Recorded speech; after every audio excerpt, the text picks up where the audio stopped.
This is Coffee with Friends, and I am raw to the bone. Come on in, y'all. Come on in. It is Friday, Freestyle Friday. We made it to another weekend. Just when I thought I was going to have a relaxing weekend, I got some shit going on this weekend. Almost forgot about it. But come on in. Let me play the positive vibes for you guys because I always say what? It's going to be a what? Step one, wake up early, gonna rise with the sun. Step two, get some good, some food in you. Step three. You grow hard about what you wanna be. Step four, everybody just do your thing. Wake up, today's gonna be a good day. Wake up. Today's gonna be a good day. Wake up, today's gonna be a good day. Wake up, today's gonna be a good day. Wake up. Today's gonna be a good day. Wake up. Today's gonna be a good day. Wake up. Today's gonna be a good day. Wake up. Today's gonna be a good day. Set your affirmations, aspirations. I got shit to do. The aftermath of preparation. Good Food, good mood, blood in circulation. Hey, one step at a time. Yeah, that's how you make it. Set a goal. You control and the steps you take them. I try to pick one thought, have some concentration. And if I make a mistake, it's called education. I try to do this every day. Oh my goodness, y'all. Good morning. Wake up. Today's gonna be a good day. Wake up. Today's gonna be a good day. Wake up. Today's gonna be a good day. Wake up. Today's gonna be a good day. Yes, you are first. Wake up. Today's gonna be a good day. Wake up. Today's gonna be a good day. Wake up. Today's gonna be a good day. Life is easy, yo. I think there's a reason, though. Ups and downs, just like every different season. Yo. Hey. Sometimes I'm not, other times I'm barely breathing, though. But you always gotta fight and hide from the demons, yo. Negative thoughts are poison the ride. Head full of flies, so here come the clouds. They'll never stop unless I can swap. All the bad for the good. In my head when I'm lost. Hey, what? So I'ma fake it till I make it. Positive vibes are overtaken. I got patience. One day at a time, that's how you operate a cadence. Afloat, you grow, you show yourself a foundation. Stay away from all the shit that causes hey. I know that I like to do it cause it's sensation. I live my life in my head. Like a narration. Don't expect greatness, do my best, man, I take it, yes. Today's gonna be a good day. Wake up. Today's gonna be a good day. Wake up. Today's gonna be a good day. Wake up. Today's gonna be a good day. And it is. Where's everybody at? Come on. Wake up. Today's gonna be a good day. Wake up. Today's gonna be a good day. Wake up. Okay, y'all. Today's gonna be a good day.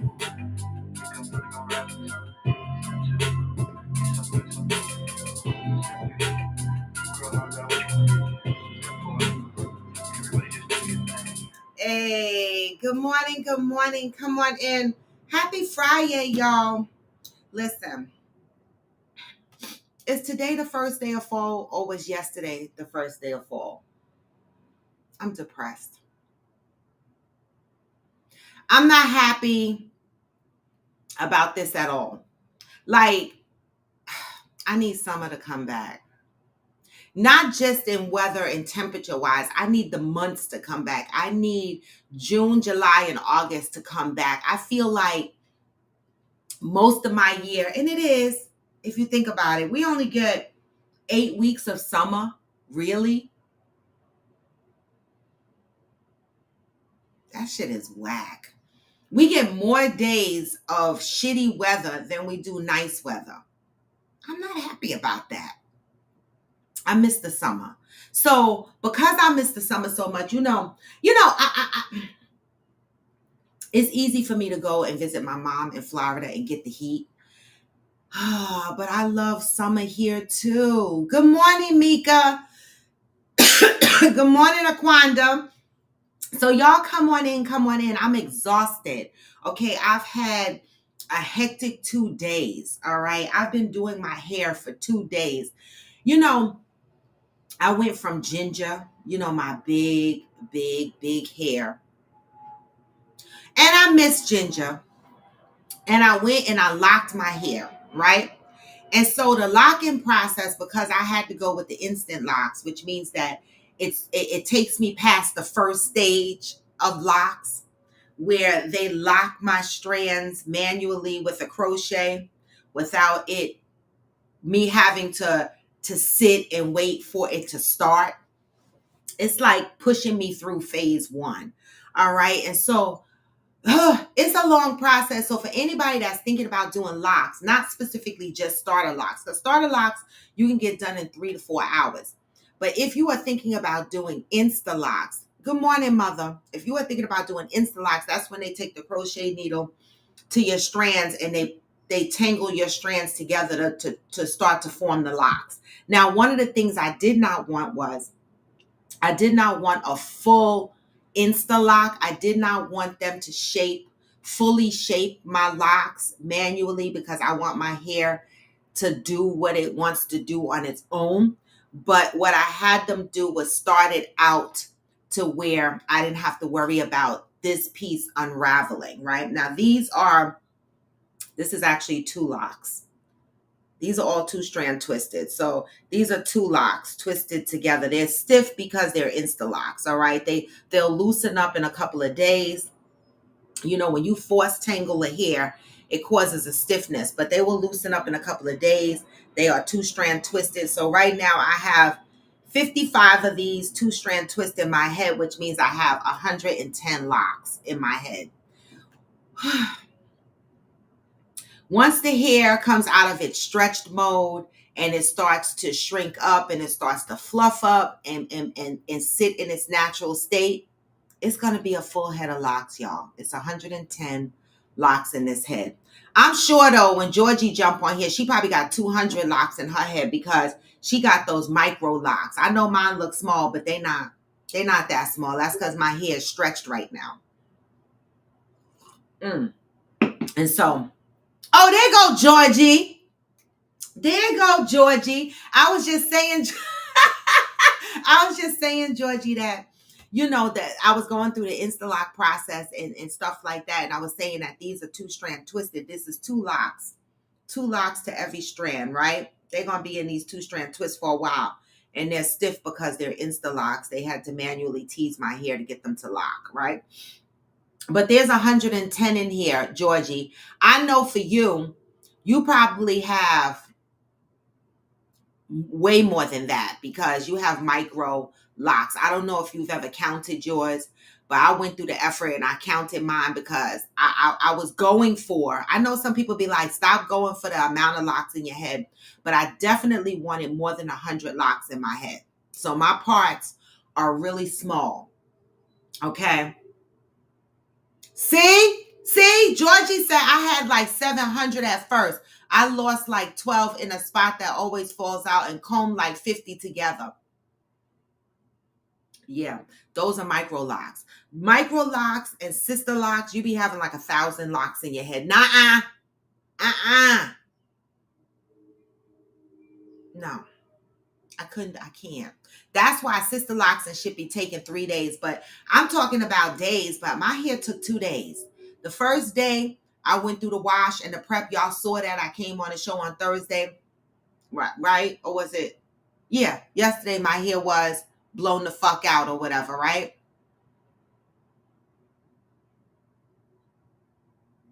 Mm.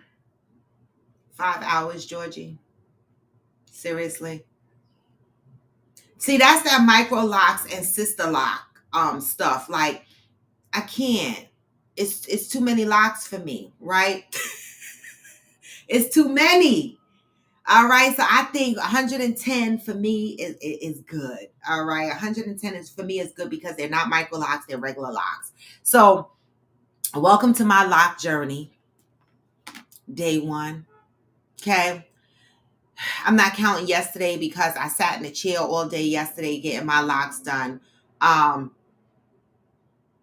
You are going to love your hair even more. So next year, when you see how fast your hair grows out, oh, I know. And so I'm so attached to ginger that I'm still going to be weaving ginger into my hair. Don't worry about that. Once these locks start to mature and start to bud and I can safely cornroll these motherfuckers down, Okay, because even though you get insta locks, you still have to go through a maturing process. You still have to go through a budding process. These are not mature, these are not budded. You know, they still have to go through a whole process, right? And so that's going to take several months. Okay, several months or more. Okay, and so I don't know when I'm going to be able to sew ginger back in. Well, my mother's either, Georgie. So every time my mother gets locks, it's so funny because my mother's hair grows really slow.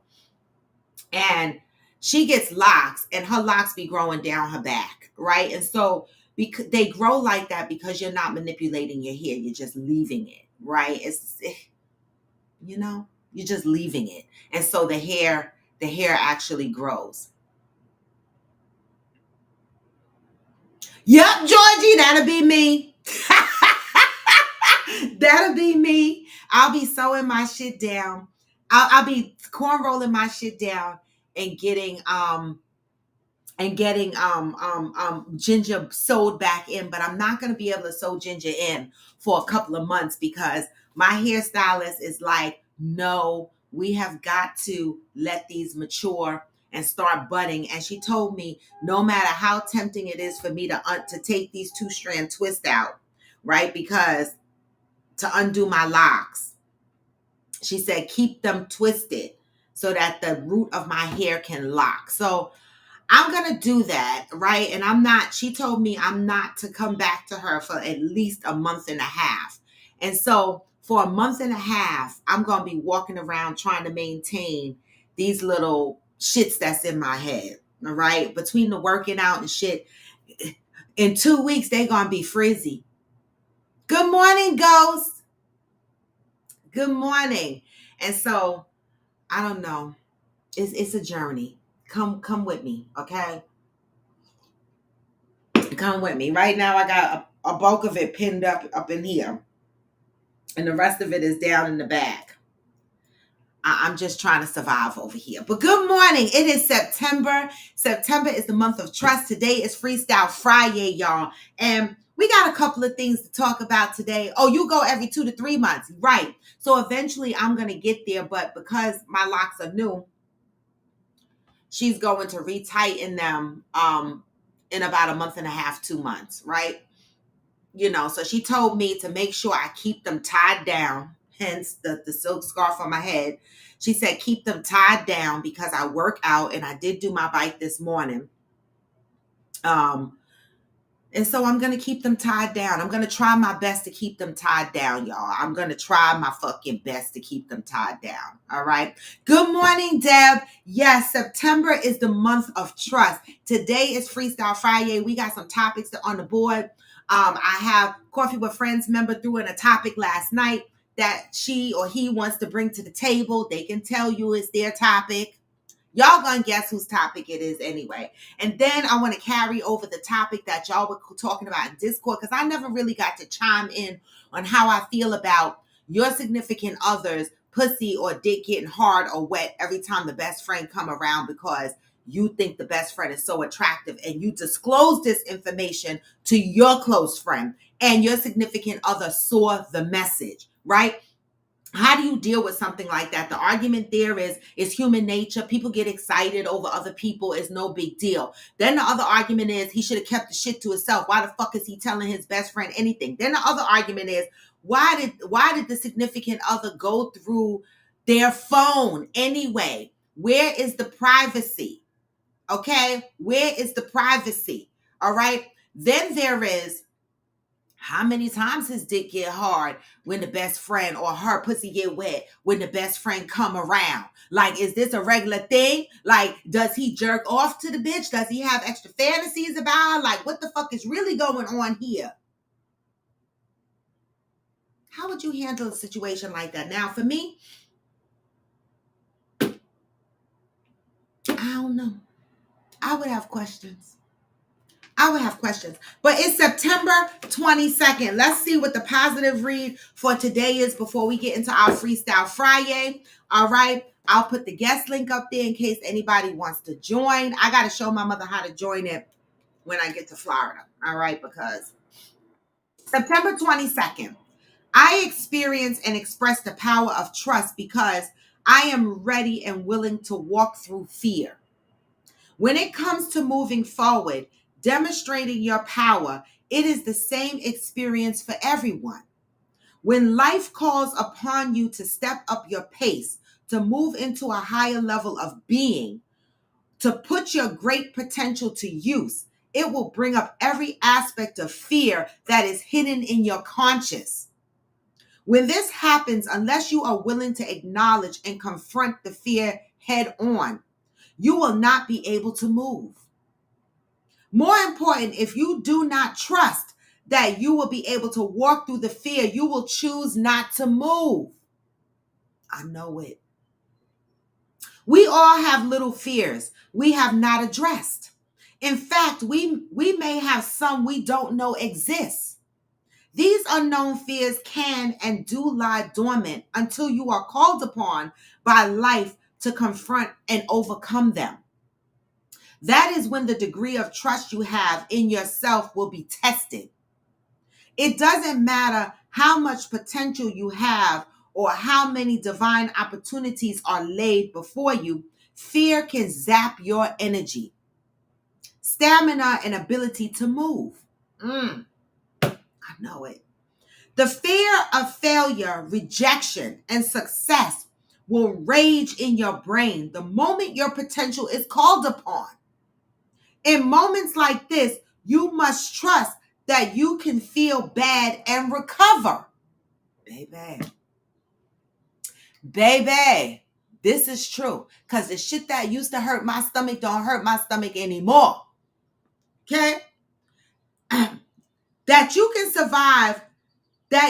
survive mistakes that might make you look stupid. Oh, let me go back. In moments like this, you must trust that you can feel bad and recover, that you can survive mistakes that might make you look stupid. Mistakes that might make you look stupid. You can survive the mistakes that make you look stupid. What? How you respond to fear when it rises will determine how much you can trust yourself.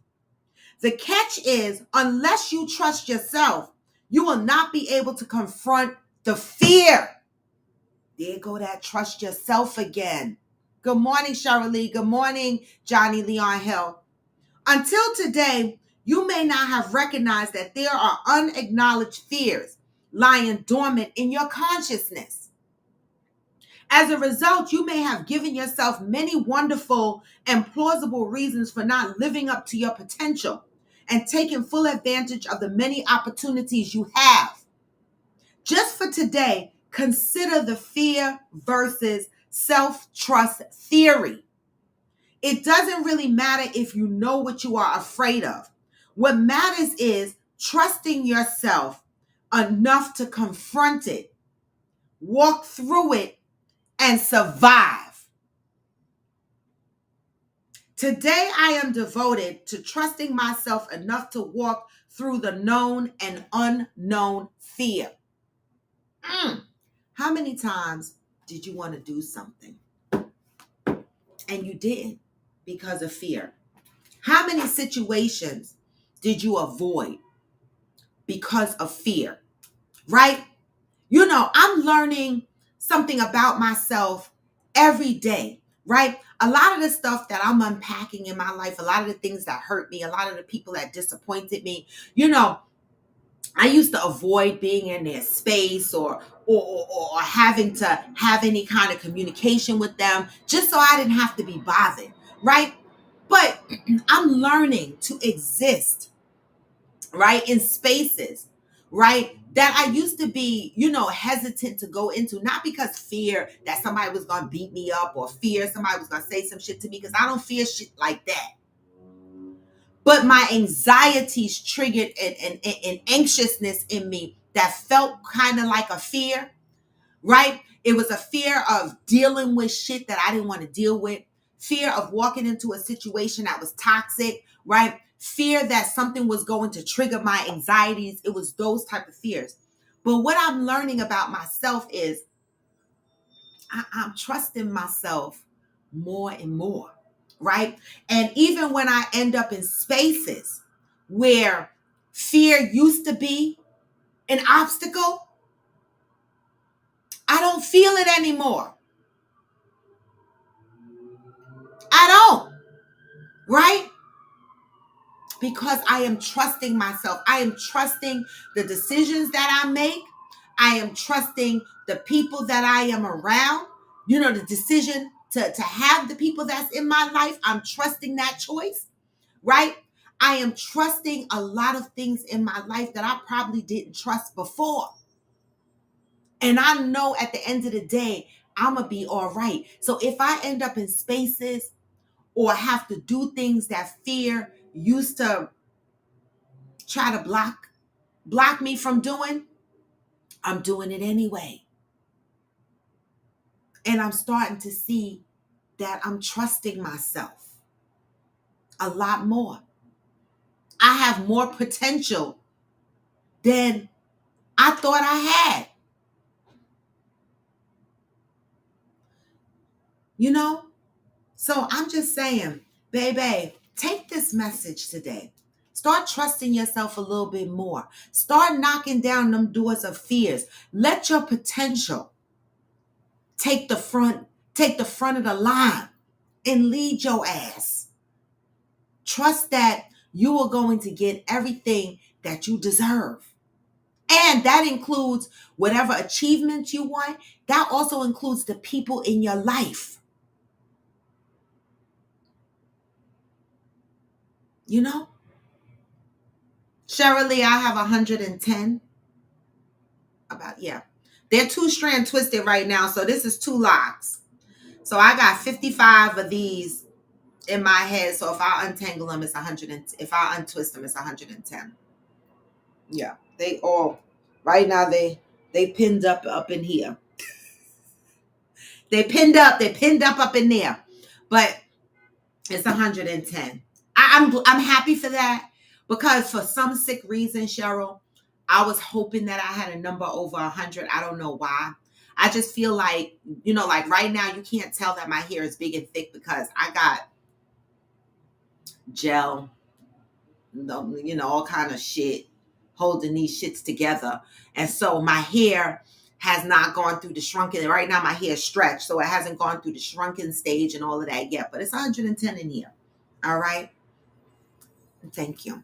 And so that is the positive message for today. But today is Freestyle Friday, y'all. And so there was 2 topics that was presented. One is a new topic. One we've been fucking around with on Discord about your friend, about you finding out that your significant other's dick get hard. Or if it's a woman, same-sex relationship, pussy get wet every time your best friend comes around. How would you feel about that? Now, a lot of you guys was very vocal about this in Discord, right? But is this not human nature? Is it that because we are aware of it, that makes us upset? Do we not think that our significant others' dicks are not getting hard when they see other attractive women? I guess, or same-sex relationships. Good morning, Sai. Other women's vaginas getting a little leaky because they see another attractive woman. I think the trigger here is the fact that your significant other finds your best friend attractive, right? And so the concern there is that you know about it, right? Every time your best friend come around, is your significant other's pussy going to get leaky or dick going to get hard? And how do you handle something like that? And is it he or she's fault that she's turned on by your best friend? That's the question. How do you handle something like that once you know it? Like you tell your man what? Stop letting your dick get hard when my best friend come around?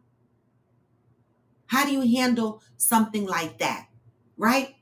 Throwing that out there because y'all were going off in Discord. For me, that was a trigger, and my feelings probably are a little bit exaggerated because I've had a fuck circle hole situation, and so if I find out that my man's penis is getting hard or my woman's vajayjay is leaky because my best friend is sexy, and I know it, that's gonna bother me me a little bit, even though it's natural. That's gonna bother me a little bit. So I don't know if that makes me wrong, because that bothers me a little bit. Because it's one thing to see my best friend for the first time and be like, oh shit, she cute. That bitch fine, right? But it's another thing if you're constantly aroused when my friend comes around. Like, how would that be an issue for you? And you would only know this, keep in mind, you only know this is the fact because you snoop through your significant other's phone and he or she disclosed this excitement to their best friend. Okay? So how would you deal with a situation like that? He or she didn't come to you and say, I'm turned on by your best friend. He or she didn't act upon the excitement with the best friend. They're not cheating on you with the best friend, right? But they disclose to their best friend, damn, when my girl's best friend come around, or when my man's best friend come around, my shit get leaky or my dick get hard. You found out because you went through your significant other's phone. How would you feel about that? This reminds me of, you know what, Maria? See, this is why I love her. Because I can't, the fuck? Maria said, I think I would be mad and turned on. Wait a minute. You be mad and turned on, Maria? Oh my God. I would be mad only because I think my first thing would be mad because I'm triggered because of a past experience. Now, if I never had a fuck circle hoe situation, I'd be like, what? I might side eye him a little bit, and I might be like, so your dick get hard when my best friend come around? What the fuck is up with that? And we might laugh about it later. I might not take it to a serious point because as long as my man is not acting out on it, I don't know how serious I would take that. It will all depend on my man, right? But I shouldn't be with a man that I have to worry about him fucking my best friend anyway, right? And isn't that human nature? Like, anybody on here ever been excited over their significant other's friends? Like, you see their friends, you be like, damn, how the fuck? Why didn't I meet him first? Or that motherfucker fine, or that bitch over there is fine. That's her friend? Y'all never been attracted to any of your significant other's friends? Be honest, y'all. Peanut said, why snoop through phones though? We too grown for that. Well, that was another question. I don't snoop through phones, but I'm gonna tell you no lie. I used to do it in my 20s and in my 30s, and I don't do it no more because I find that everybody fucks up. Everybody, it's a risk because I find that people flirt or innocent conversations happen on text and they can be misconstrued. And so I don't search through people's phones. I don't fucking look through mine, right? But if I am sitting there and your phone is up like this and you texting on it and I see some shit come across it, I'm a side eye you. I might not say nothing because I'm good like that. I might see shit and I won't say nothing because I'm going to pay attention to your actions, right? I'm going to pay attention to your actions. I'm going to watch. If it's not that serious, if it's just something light, I'm going to pay attention to it. I might not speak on it, but I'm going to take note. And if it becomes something like of a pattern or whatever, then I will speak on it, right? But I let grown folks be grown folks because you know what I learned? Listen, motherfuckers fuck. If they want to cheat, they will find a way to cheat. I ain't got time to be searching through nobody's phone and wondering nothing. But I tell you no lie, if I get a sore on my mouth or my pussy start itching or some shit start to fucking act the fuck up, I know who the fuck I'm coming for. Because I only sleep with one person at a time. Sai said, I'm going to put foots in asses. Oh, exactly, Sai. Maria definitely would. Hillbilly said, I've told my wife her sister is hot. Oh, okay, Hillbilly. And what did your wife say? I need to know what your wife said. You told your wife her sister is hot, but you ain't say your dick get hard every time your sister come around. Did you say that? Her sister?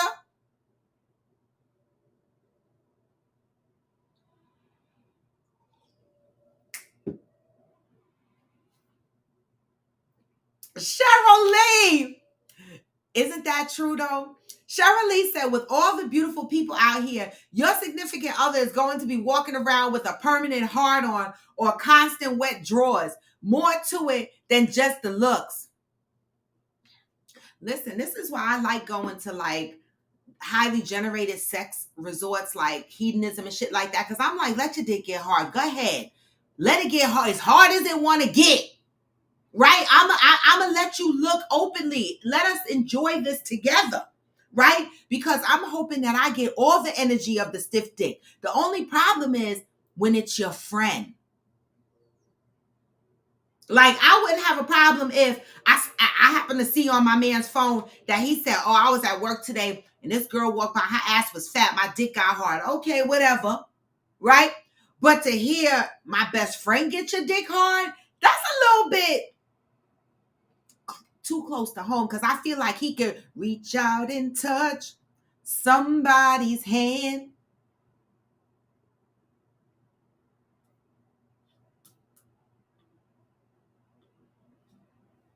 Pat said, I think it's nothing to handle. A bone is a natural response, uncontrolled. Why not look at it with humor? Oh, Hillbilly said, I agree. I'm with you, Hillbilly. If your man is aroused, fuck him. Don't ignore him. I agree with that.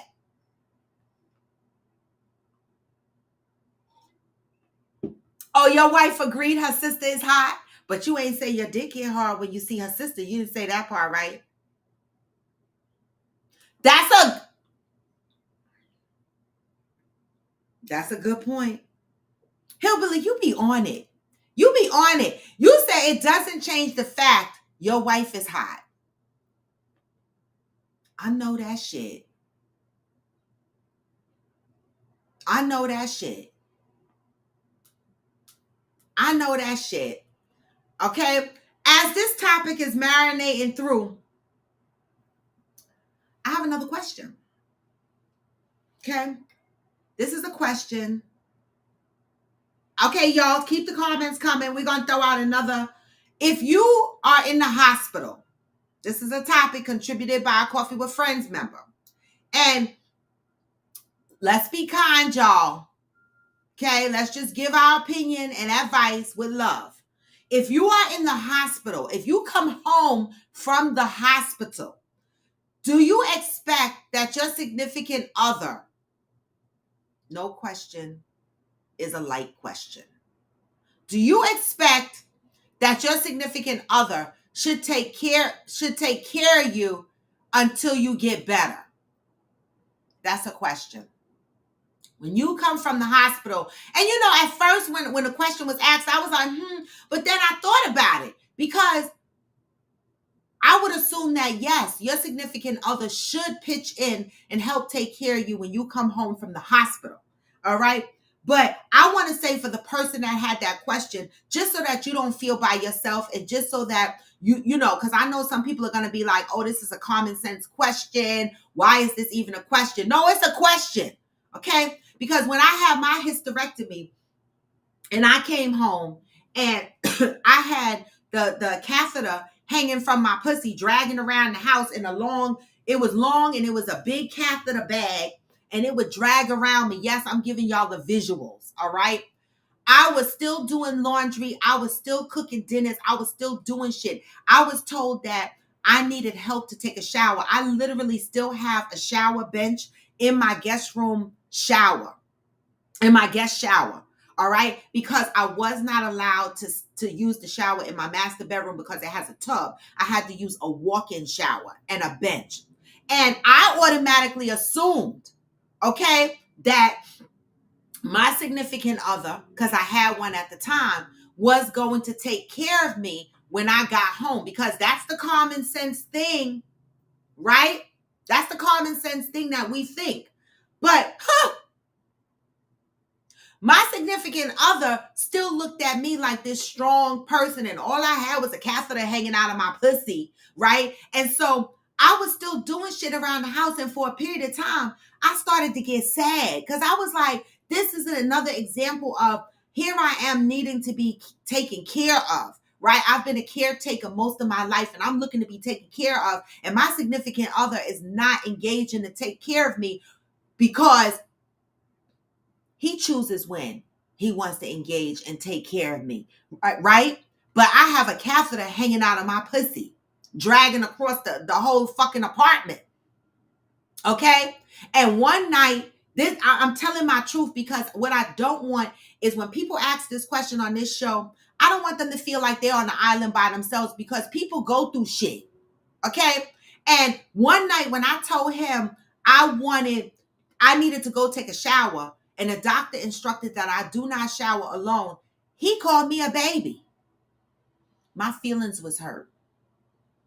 Right? So you're damn fucking right. I expect my significant other to take care of me when I come home from the hospital. And I should have put the motherfucker out then. But I didn't. Right? I let it drag a little bit. And then it came to my tires, and then I was like, good, like I really don't need nobody. I could do this shit by myself. If I could take care of myself when I come home from the fucking hospital, and I could fucking take care of my car by my goddamn self, and there's a whole man in my face, then I will be by my goddamn self. So my answer to your question, Coffee with Friends member that asked that question, you're damn right. I expect my spouse to take care of me when I come home from the hospital. That is my answer to your question. All right. And if he ain't doing that, then you need to be thinking about putting his 2 feet out the motherfucking door. Right? Because this is the problem. Right? This is the problem. We are not taking care of each other. Sometimes we get into these relationships and they become very one-sided. You become the caretaker, but caretakers need caretaking too.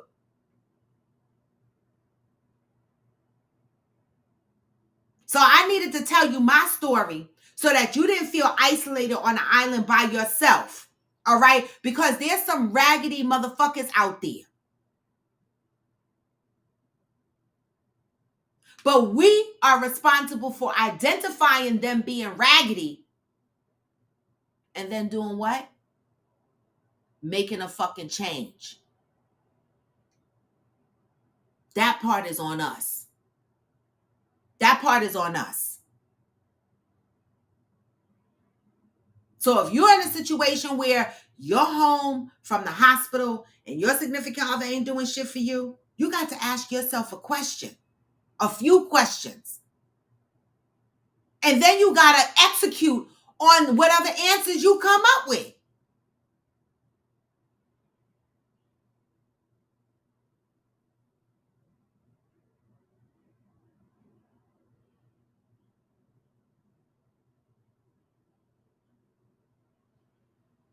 I'm just saying.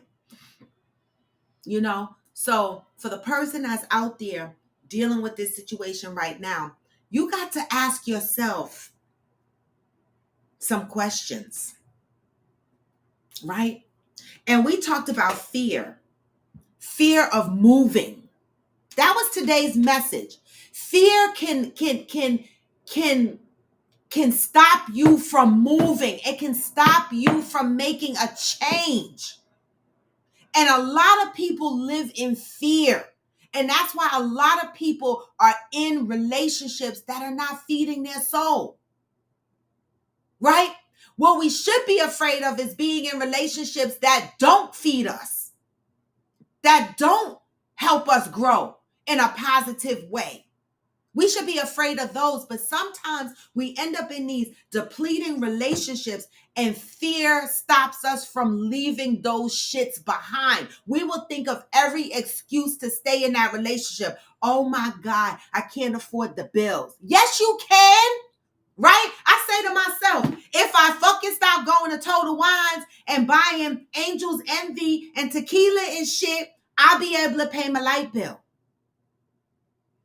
If I stop getting on the motherfucking bus and going to the village and drinking on the weekends, I can afford more money towards my rent.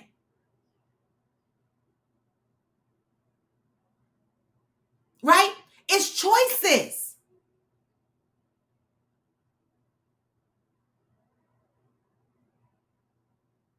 It's choices.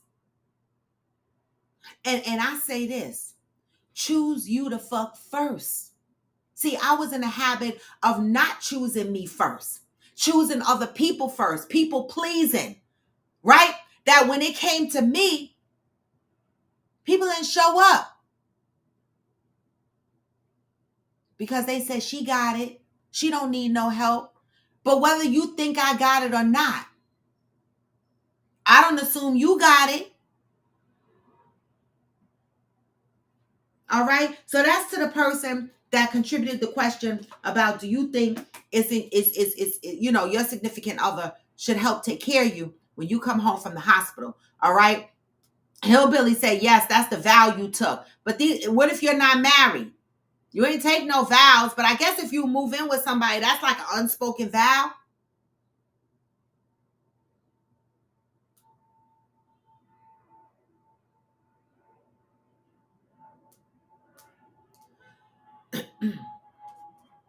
Angel said, I don't be around ugly people. It disturbs my spirit. I'm fucking dead. So I wouldn't be surprised if his dick got hard. Okay, so that wouldn't bother you if you found out that his dick got hard over when he saw your friend. That's a good point. You hang around beautiful people. You said ugly people disturb your spirit. I don't the fuck, Angel. Ugly people disturb your spirit, Angel. I'm fucking dead, y'all. Georgie says, so hard-ons are that uncontrolled? Well, fellas, you're going to have to answer that because I don't know. Because my vagina don't just be leaking when I see somebody. I might be like, damn, she cute, or, oh, he fine. But my shit don't be leaking, and nor does it start pulsating. So I don't the fuck know. But the question for the fellas are hard-ons that uncontrollable? I want to say yes. Like my ex used to tell me that his dick would get hard from the vibrations on the bus. He'd be on the bus and the bus be like, and his dick get hard. I'd be like, what? And I'd be on the bus with him sometime commuting to and from work, and the shit, I'd be like, what the fuck? So are hard-ons that uncontrollable?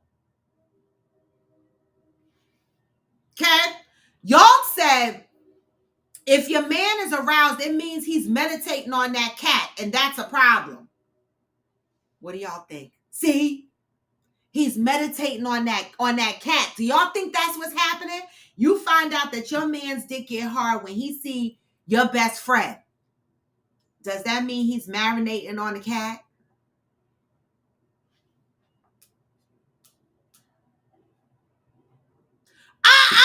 Y'all. Y'all.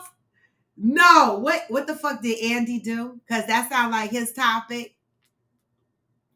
Oh my God. Cheryl said, right. Seeing something new and being turned on is different than when you see that person on a regular and still turned on every time you see them, past just the looks. See, that's my question. See, and that's when it will become a problem for me. See, for me, if it was, oh, when I first met her, I was like, oh, she's not, and my dick got hard real quick or whatever. Okay, they can't, all right. But if the conversation on the phone with his best friend was, oh my God, every time I see her best friend, my dick get hard. See,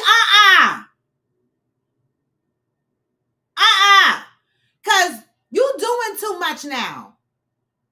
See, that's the part. But it could be because I'm fresh off the Circle Whole block. You know, I say fresh off. It's been years, but still, you know, I'm still triggered by that. So I don't know. My advice might not be the best advice because but I don't know.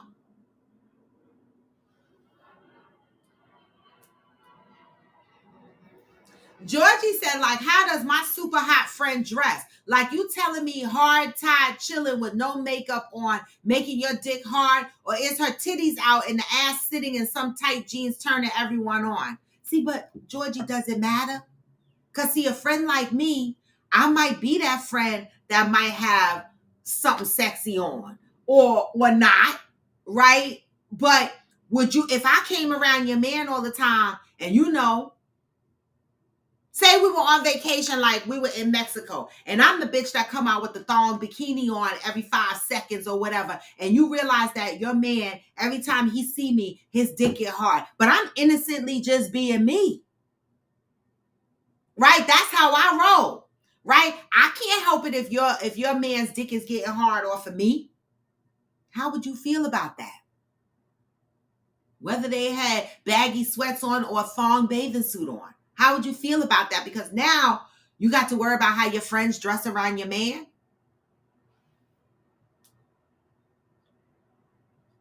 Cheryl said, damn right, or hire or schedule someone to do what they can. I'm sure most will want the same considerations if roles were reversed. This is the spouse home taking care of you when you come home from the hospital. Right. And so for me, I had home nurse care, but my nurse only came twice a week, right? And I didn't because I had a significant other, I did not require my nurse to shower me and shit like that because I felt like I had a significant other and that was his responsibility.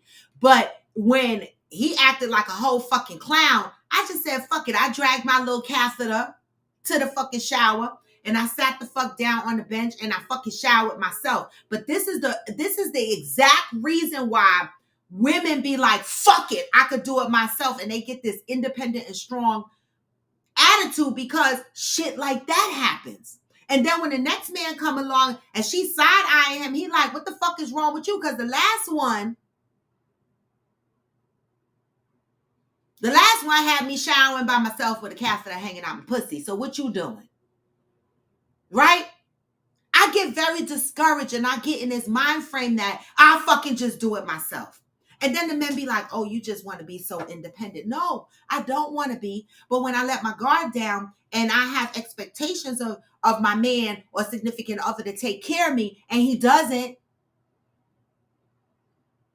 So even though it seemed like a simple question that was asked, it seemed like common sense, there's a lot of raggedy motherfuckers out there that are not doing their part in the house. So yes, if your significant other comes home from the hospital, it is your responsibility as their partner to make sure that they are okay.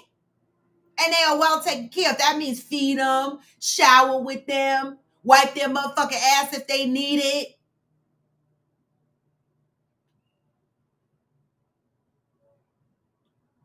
Y'all. I don't have anything on my floors that would yank it. I mean, well, I mean, I did watch it. It dragged behind me, but I had the... And the funny thing is, it's not funny. It wasn't funny then, y'all. It's funny now because this is past me. But it was a big bag when I was in the house dragging on the floor. When I had to go out in public, it's not like I could take the bag off. I had to switch out from the big bag to the smaller bag, and they had a little strap to strap around my leg. So I was walking outside with a piss bag strapped to my leg. Going to and from the doctor because God dog it, I wasn't going to Target with the piss bag on me. But when I had to go to the doctor for a checkup, a follow-up, I had to wrap that piss bag around my leg. It changed to a smaller bag.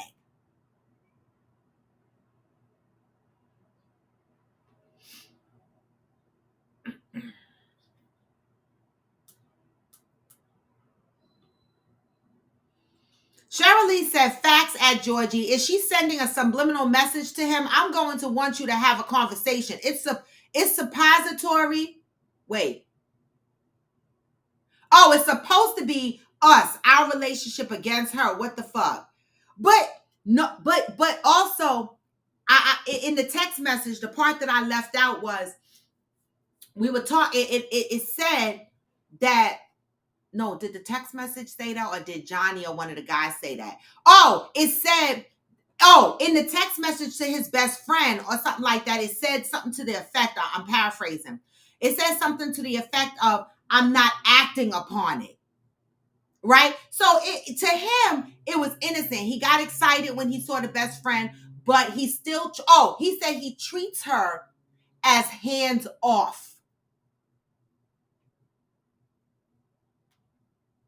He treats her as hands off. So he's not acting on his aroused feeling for her. Angel said, have a couple? Is he even a partner? Sounds more like a friend with benefits roommate situation. Are we surprised by him not showing the care when he has never done so in the past?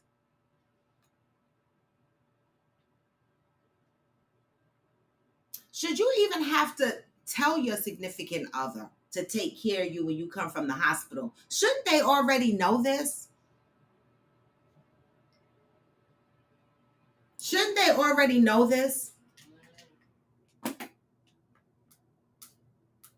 And what is our responsibility in the relationship when we have a raggedy significant other that is not taking care of us when we come home from the hospital? This is a contributed topic.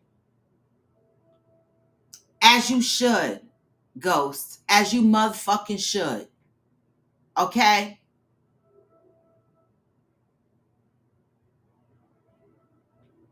Okay, Hillbilly, there are some people like that. Hillbilly said, however, if I'm terminal, she is to leave me and not bear witness. Wow. It's almost like some people, when they get locked up in jail, they be telling their significant other, don't come visit them because it's hard for both of them. It's kind of like that. I do love that. I do love that. Because if my husband is terminal, I wouldn't want to leave him, but I understand how you'd feel that way, Hillbilly. Yes, y'all, you better come on. Fear will also have us thinking we're in something that we obviously aren't. Both parties are not on the same page. And fear will keep us there, knowing that the shit is raggedy, but because we are scared to change and do something other than, we stay in miserable situations. Why? And we have to we have to blame ourselves. We have to take accountability in that. That's not somebody else's fault. That is our fault when we choose to stay in situations that are not good for us, right? You might have a population of people that'll tell you, oh, work it out. You shouldn't leave, right? And you got to pay attention to the people that are giving you this advice. And you got to look at some of their relationships and be like, your relationship is raggedy, bitch. And you telling me to stay in my raggedy ass relationship because you too scared to leave yours. We have to take accountability for our own fear. And that means that we are not trusting ourselves. Because when you stay somewhere that is not good for you mentally and physically, it has to be because you're afraid to move. Today's message: fear stops us from moving. I'ma fucking move. I'ma move scared, frightened half to death, teeth chattering. I'm moving. You know, people used to call me sneakers because I leave a relationship quick, fast, right? Because I don't know. I'm the type of person that I could have negative $50 in my account and nobody would know it. I'm a move though. That's just me. But there are aspects in my life that I'm still working on where fear stops me from making moves. Other aspects of my life, I still move with fear. So I'm still working on myself. Yes, Cheryl Lee. Cheryl Lee says self-preservation is the first law of nature. So why don't we use it? Why are a lot of people so worried about other people's feelings, how other people think, what they may think about you? Who fucking gives a shit? Self-preservation is the first law of nature. See, I stopped caring what people thought about me. I stopped caring if people are going to like me or not. I'm going to be me regardless. And either you like me or you fucking don't. And I'm okay with that. But what I'm going to be is me. And I'm going to do self-perseverance. Perseverance. I'm going to do this first. I didn't always do that. But I'm doing that now. And it feels great. It do. And I don't know if people are mad about it, disappointed about it, side-eyeing me over it. I don't care. Because I don't even look. I don't even pay attention. Right? Because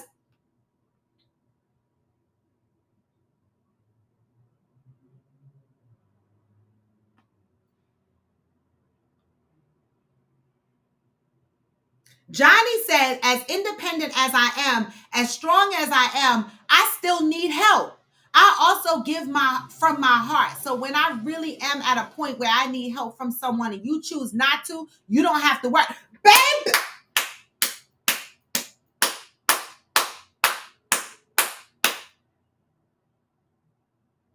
You ain't got to worry. And this is what has molded my entire life, right? Motherfuckers that don't show up for me, right? Significant others that have forced me to have to show up for myself double times, so that now when a man comes into my life or a woman, they be like, oh, you're so independent. I don't really hear women saying that to me. When you get into a same-sex relationship, women don't be like, you so independent, you so strong and black. They don't say that, right? But these men, they be like, oh, you too. Well, how did I get here? Because motherfuckers before you didn't show up for me. So now I have to see if you're going to show up for me to see if I can depend on you. Because once you show me that I cannot, you ain't got to fucking worry about me. Mm-mm.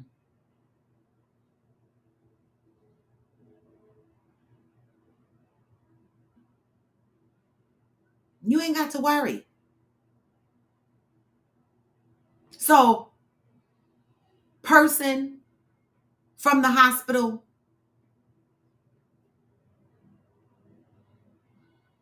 self-perseverance. And if they're not showing up for you,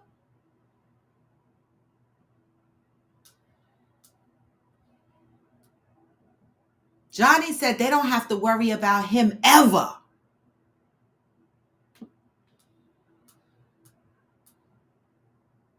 Okay? Ever. Ghost says sometimes you can't control when it gets hard. Obviously, the fuck. Hillbilly said hard-ons can just happen. Georgie, ugly people disturb your spirit. They ain't want to be born ugly. Right, Georgie? Right. Like, they didn't ask to be ugly. The fuck? And you know what's so crazy? Somebody is ugly to somebody. Even when you cute as fuck to somebody else, somebody gonna look at that person and be like, they funny looking. Everybody's not cute to everybody.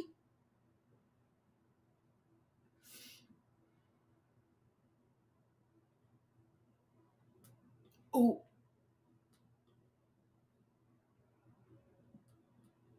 Oh, the comments on the screen. Yes, sorry about that. I thought they were up there. My bad. All right, they're gonna start showing now. Thank you for reminding me. Good morning, Jay. Y'all said I done had a few crushes on my man's friends, but I ain't never got wet thinking about them. That part! I think we're different, y'all. I don't think women just leak from their vaginas over excitement, right? I think it takes a lot more for women's vaginas to leak.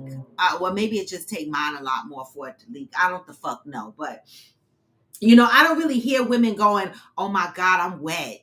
Did you see how good he is? I'm wet." I don't really hear women saying that, but men be like, "Damn, my shit just got harder." Damn, or you look down between their legs. And it's hard. You missed us, Jay. We missed you. Right? I don't hear women saying that. So y'all, you've had a few crushes on your man's friends. Have you ever admitted this out loud to your man or to your friends? And how do you think your man would have felt if he knew you had crushes on some of his friends?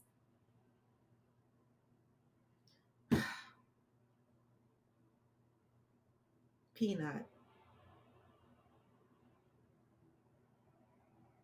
Hmm? Ghost said, Ghost said jeans and a t-shirt and we still get turned on. I know that shit is right. I know that shit is right.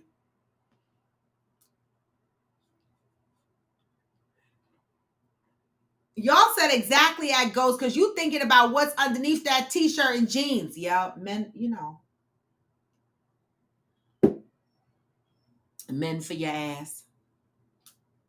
All right, so Aquanda said that's me. It's her topic, the hospital and coming home. So Aquanda, let me ask you a question, being that you stood up and claimed the topic. I'm glad you're home from the hospital. That is number one. Hopefully you are feeling better. And I hope for your speedy recovery and hopefully you continue to rest as you heal, right? Let me get that out the way first.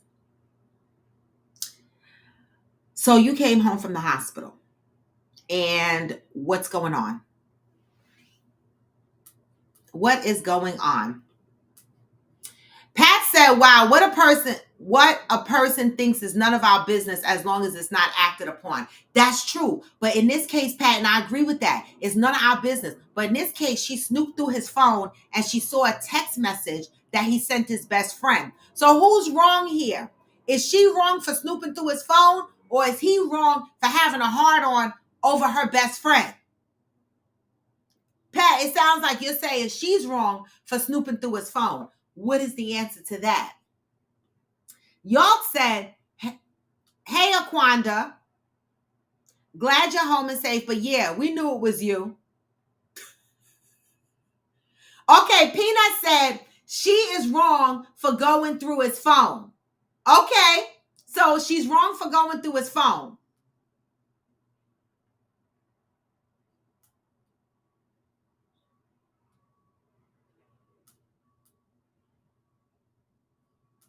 Oh, y'all ain't shit on here. Angel said, come on now, child. We know that what we know. Okay, that's true. What's the difference, Hillbilly? Good looks and sexiness are two different things. I tell people that all the time. All right. So, Hillbilly, you want to tell me what the difference is of good looks and sexiness? Okay. Tell us what you think the difference is of good looks and sexiness. All right. Because I tell people this shit all the time. There's a difference. Angel said a man's peen will get hard if the wind blows right. That don't mean nothing to me. That's true. That's true. Thank you, protagonist. Give me the thumbs up. We got 16 eyeballs on here. We should have 16 thumbs up, y'all. Give me the thumbs up. Take a minute. Just hit the thumb. Hit the damn thumb. All right. Hey, Donovan. I've been missing your funky little ass. All right. I mean, I know we talk offline, but I've been missing your ass on the show is what I'm saying. All right. And the weather is getting cool. So I need to drive my ass up to Sparta and have a cigar night. But the last time I didn't make it the fuck home. The fuck. I didn't make it home last time. Okay. Ghost said, I'll do everything else, but I'm not wiping no ass.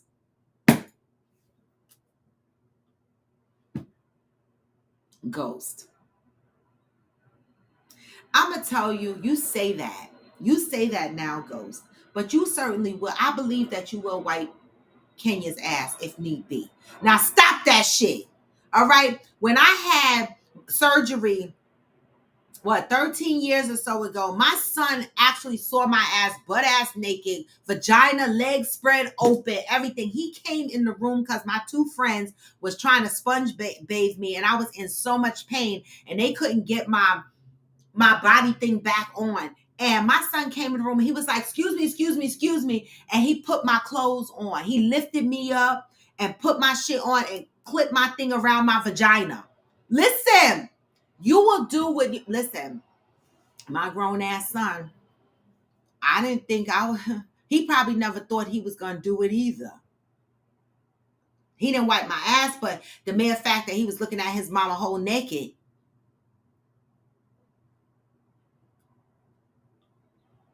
Angel said the type of man I have, he'd probably text me and say his dick gets hard.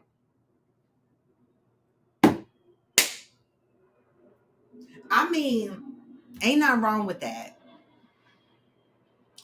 So your man will text you and be like, your friend make my dick hard, and you be okay with that. Okay, I love it. Sexiness versus good looks. What's the difference? Ghost said, whether you are attracted to her or not, you're supposed to treat her like hands off. That's your girl's BFF. That's unsaid. You don't fuck with friends and family. Well, the guy did say that in the text that I circulated around in Discord. He said he treats her with hands off. His dick just got hard when he saw her.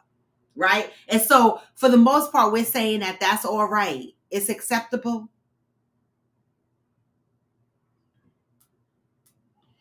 Sai said, if we are committed, this is to the hospital and a significant other taking care of you. If we are committed, I'm giving you cat. We are going through life together. I expect to be taken care of, and I expect that they want to help take care of me. That's what we expect. That's what we assume, right? But obviously, we have people in situations where that's not happening. Right? And we have people that's accepting less than they need to accept. And we need to send the message that, yes, if you have a fucking significant other and y'all are committed in a committed relationship, living together or not, they should want to take care of you.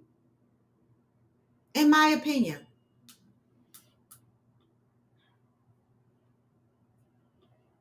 Y'all said accountability on both sides. Don't just complain and stay. Do your part.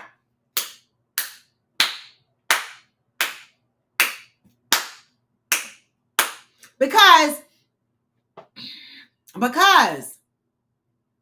accountability on both parts. There are so many people in relationships that complain about the other person so much. They don't do this. They are disrespectful. They're this. Their dick is bad. They're so and so. They're broke. Y'all complain. Y'all fucking complain. Y'all fucking complain and complain and complain. And sometimes I'll be like, the fuck is wrong with you? Like, you doing all this complaining, but what are you doing about it? Right? It comes to a point where you have to take accountability for the role and the part that you're playing in that relationship that you continue to want to stay in. Oh, I'm sorry. I had. What you got for us, Peanut? I agree with Ghost to a certain extent because and I agree with Angel too. Like I got stuff to say on both comments. Like Ghost said that he wouldn't be able to wipe no ass. Like, you know what I'm saying? Like I'm with you there, but this is where I'm at in my life. Look, I'm up there. I ain't gonna say I'm up there, but I'm old enough to have old enough children. You know what I'm saying? That's gonna love me enough to look after me. You ain't got to look at wipe my ass. You know what I'm saying? So I don't want you to expect me to, but I'm not heartless though. I just that ain't who I am as a person. But I will pay someone to give you the best care, and it could be someone you choose. You know Well, what then I'm saying? that's the same thing. You might, the point is that you're still taking care of the person. Whether you hired someone to do it or whether you did it yourself, you are still making sure that the person is taken care of. So you are doing your part. Some might take it personal that it ain't you per se doing it yourself. Someone might say that you should be the one because you committed. You know what I'm saying? And I'm Mm-hmm. not that. I'm committed, but I ain't that committed. I'm sorry. Like I wouldn't go wipe my own daddy ass, and that's just what it is. Mm-hmm. Mm-hmm. But Mm-hmm. I might, depending on, you know what I'm saying, how generous I want to be, because I don't owe this man nothing. I might, aid in his care as far as get a nurse to, or chip in. But me do it? Oh nah, don't even come at me like that. Mm-hmm. Or Mm-hmm. if he needs somewhere to live, can't get Wait, me. but we're talking, you say if they need somewhere to live? This Yeah. is a significant other though. Man, okay, okay, you could stay at my house and I'll check into a hotel till you get better type stuff. No, we're talking Peanut. We're talking significant other. You are living in the house with this person. Why do you have to live with your significant other? No, I don't I'm just my significant other, I'm we gonna talking have an about the understanding. person who submitted the question. Oh, They live with their oh, significant other. They came home from the hospital and their significant other is not helping to take care of them. oh. Well, I mean, in that situation, what they doing in the household then? Because, like, what are they doing currently? Because if you're not doing something otherwise, then why you here? Yeah. And that just Right. is what it And is. like I said, it's okay to pay someone because I don't know how much. Like if I had a significant other and they were, they needed a lot of self care and stuff like that, and they were wearing Pampers for whatever reason, I might hire somebody, but I'm not going to leave you to take care of yourself. Like I'm gonna still cook for you and stuff like that, but maybe I will hire someone to come in and wash you and exercise you and shit like that. But I'm gonna make sure that you're taken care of is the Hmm. bottom line. I'm not going to have you scuffling by yourself, showering by yourself, walking around with a catheter that might get hooked on the couch, like y'all said, and yank out the pussy. I'm not Woo! going to have you doing that, is my point. All right. Go say it's okay to be afraid, just as long as you still push through it. Fear can make you do things you never knew you You could. could do. What? Yep. Yep. I agree with that. I've been afraid a lot in my life. I've been afraid, and I talk about it on this show a lot. I be afraid and still be afraid. Like certain shit come up, and I be like, I'm scared, y'all. And I be in my head with it. But I get through it. I still do it. Like I don't let it stop me. I be scared all the way to fuck through it. Stomach be bubbling. I be shitting my guts out. All kind of shit be going on. And people look at me and they would never know that I go through all of that before I execute on something. I be scared as a fuck. Man, you know what? Yeah. Yeah, but mine's I be after, like, I be nervous and I have, like, that feeling you get in your stomach. Yup. I have that the whole time, but it's gonna make me go in go mode, and then after that I gotta go, like Yep, literally gotta go. exactly. I know it. I get nauseous. It's a big damn deal. And so, uh, I still push through it, right? But there was a time in my life that I might not have pushed through it, but because I have pushed through fear so many times, I have confidence in myself that I can still move. I keep building that trust for myself up, you know? Um, Jay Williams said, there are seasonal relationships. So when time's up, move on and enjoy life. That motherfucking part. People be like, why are you leaving him? The season is over. right.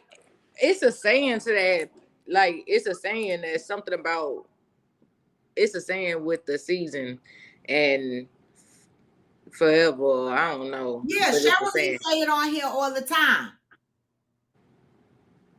Season or reason or whatever the fuck it is. But the season is over. Like people be trying to make you stay with people because people are they feel like you supposed to be in a relationship. If it's raggedy and it's stinking, why you want to be in it? Right. The season is over. Move on. I know Don't that. waste your time stuck in one season for real. Don't waste your time because if you know it's been a while and things ain't is this is how it is. I just me personally, if I get one way about you, then that's it. Like I ain't even gonna stick around. I cut my ties because at the end of the day, then I'm miserable. Then I'm gonna make you miserable, and then I'm just toxic, and then we're just in a toxic relationship. And period. And that's exactly and that is exactly how people end up in toxic relationships, right? Trying to force some shit when you know damn well it's raggedy, it's stink. It's raggedy, it's stink. Oh, I'm sorry, I'm reading my work emails at the same time. It's raggedy and it stinks, and we still stay in it. So what happens? We build up resentment, we start getting an attitude, and things just get worse. The season is over. Yeah, because if I'm miserable, you're gonna be miserable too. I'm petty. I'm not gonna you. I'm not gonna be the only one feel some type of way. Shit, you gonna feel some type of way too. So Yep. then it's just Yep. toxicity rolling all up and through that relationship. So Yep. what's it's not even a relationship at that point. Exactly. Exactly. It's not. So I said, no, I've been told I'm too strong, dominant, aggressive by men and women. And that all comes from survival and having to do it alone. Girl, I know. Well, so you ain't found you the right one then I guess because some people like that dominant film. You got to find you the right lesbian I guess because you can't well you know what the right man too if you bisexual whatever floats your boat man woman however it may be. I really believe that the right dominant woman will only follow, you know what I'm saying, a real, you know what I'm saying, leading man. Like you like you can't just, there's someone that every woman will follow. Like it's just you gotta. I don't want know how to say this raw. Maybe because you're older. You know where I'm getting at. I get it exactly what you're getting at. She just hasn't found the right person because what you're saying is that there's someone out there that even though she's being told she's too strong, dominant, aggressive, there's someone out there that will be able to manage that will respect that will be able to love up on that and still allow her to be that strong, dominant, aggressive person, but that person is going to still be able to step into that leadership role for her. I get Right, it. and she gonna want to submit. It's gonna be areas where she gonna want to submit. Like you don't have to come a real month. Like I'm not trying to be funny, but for you side, you gonna have to find someone that don't come in and see that you're this type of person and try and take over. Now they gotta like for you side, it's gonna be that person that come into your life and you see this person and you get that vibe and you feel that energy and you be like, nah, this is a motherfucker I want to submit to. You gotta find that person, and it's someone out there for you. And when you find someone that you say, nah, I want to do this for this person, when it's up to you, when you see that this is who you are and this is who this person is, and this the person that you want to submit to, because it's gonna be someone you be like, oh, okay, I can respect that. You know what I'm saying? People come in into your lifestyle and y'all come into a barrier or y'all hit a crossroads where a person might feel some type of way and you're like, nah, fuck that, or you's like, nah, this how I move, or this is who I am, either you get with it or get gone. Yeah. And when you hit that barrier, you know what I'm saying, then you know that that's not the person for you. If they're trying to change who you are or trying to make you adjust who you are, well, how old are you? Because you might like, how old are you, Sai? No, How old? Sai is old enough. Okay, well, yeah, because once you reach your point where you find, like, once you reach a point where you find yourself and you find peace and you are who you are and you're established, then ain't nobody gonna come in and disturb your peace. Either they could like once they start disturbing your peace, I would be the one getting gone. Yeah. Well, she wasn't responding as Peanut don't be following the what? I can't no, see what he she said. wasn't because Peanut, she wasn't she was responding to the point that I made when I said, you know, all the things that I went through and I do it myself, and then men want to come in and say I'm too strong or whatever. She wasn't saying personally for her, she can't find anybody to lead. But that was good advice for anybody that's in a situation where they don't find their partner because, you know, they're deemed too aggressive or too strong. So that goes for anybody in a situation. Yeah, so that was good advice though Peanut, could apply to anybody. Hold on, my bad. I missed it. I missed the conversation. No, It's you, because these words it so was just little, that y'all. I be guessing. I ain't gonna cap. And I don't hear good, so yeah. yeah, that's fine. Johnny said maybe he was with a woman that checked all his boxes, but her friend is just his type. Doesn't mean he is going to act on it, but the friend is just what does it for his visual. It's Okay. just women are attractive, y'all. Like just because someone find well for me, well just for a man, I think, and this is point. I speaking from a woman's point. Well, I feel like I agree with Angel too. That's why I said I want to come up here too. Like her man might send her that. I'd be the one that might send. I would send. Damn, your fan find my dick get hard.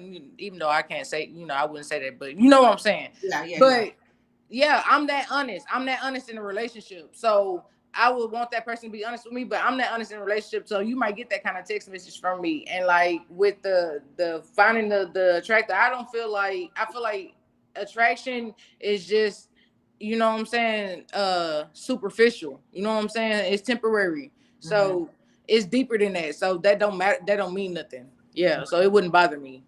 Yeah. Okay. I love it. All right.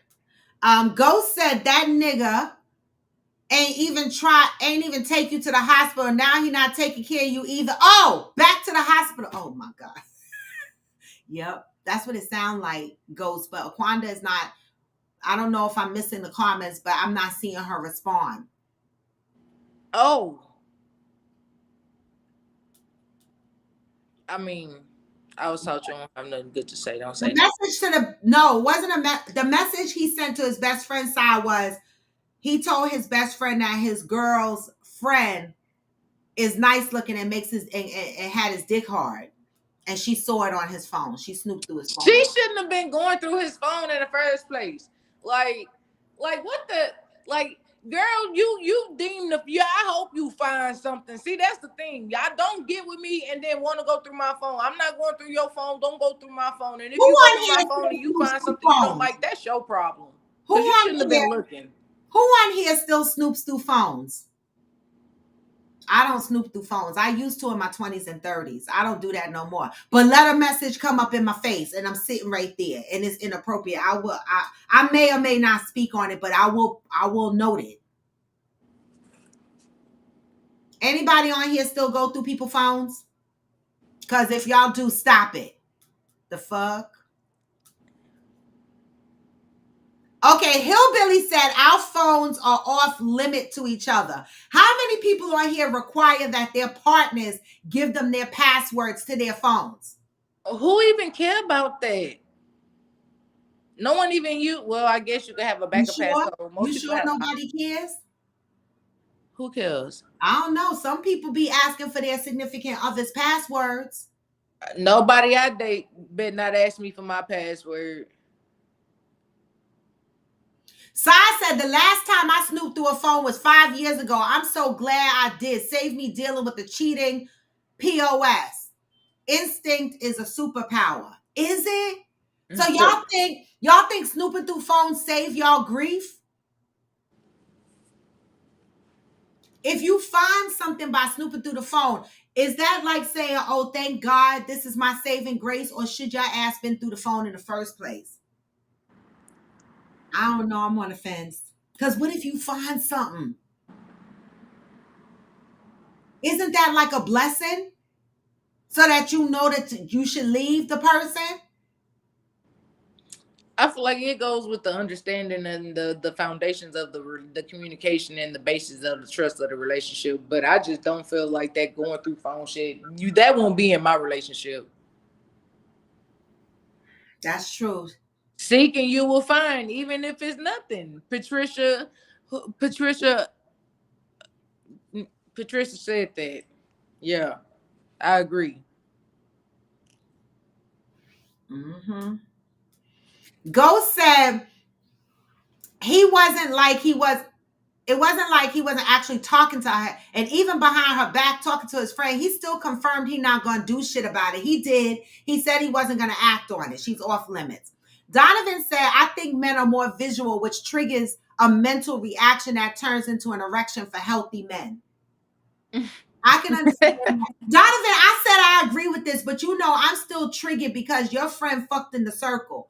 And so because of that, I don't know if I'm ready to hear that my man's dick get hard when a friend come around, because it would take me back to a place that I guess I'm still kind of healing from.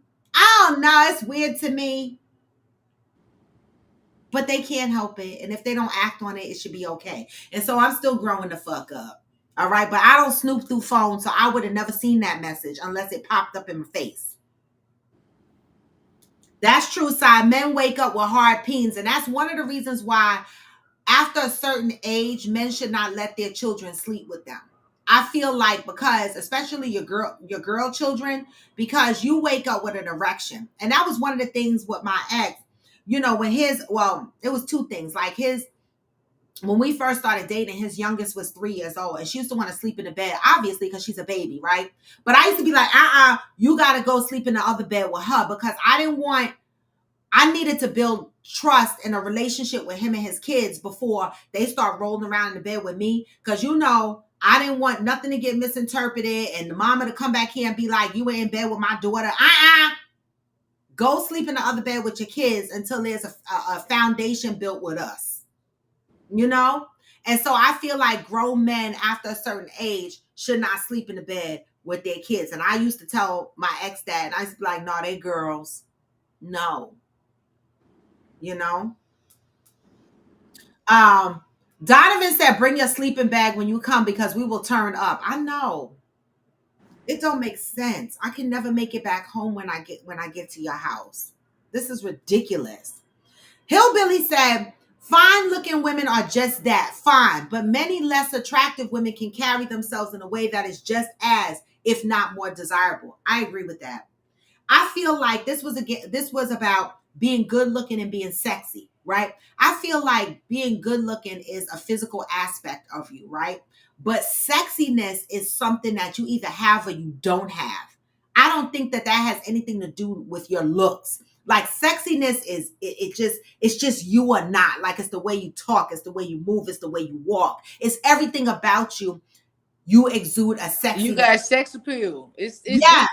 Sexiness is sex appeal. Like you got that trigger to you. Like you trigger people, and it ain't just yo this one particular person you trigger. It's just people in general as a public. You know what I'm saying? You got sex appeal. Good looking, you're attractive. You look good and you carry yourself, and you can have that confidence, but you're attractive and you're only attractive to certain people. But you got that sex appeal, you're attracted to everybody. Yeah. I agree with that. And what do y'all think is better to have, sex appeal or good looks?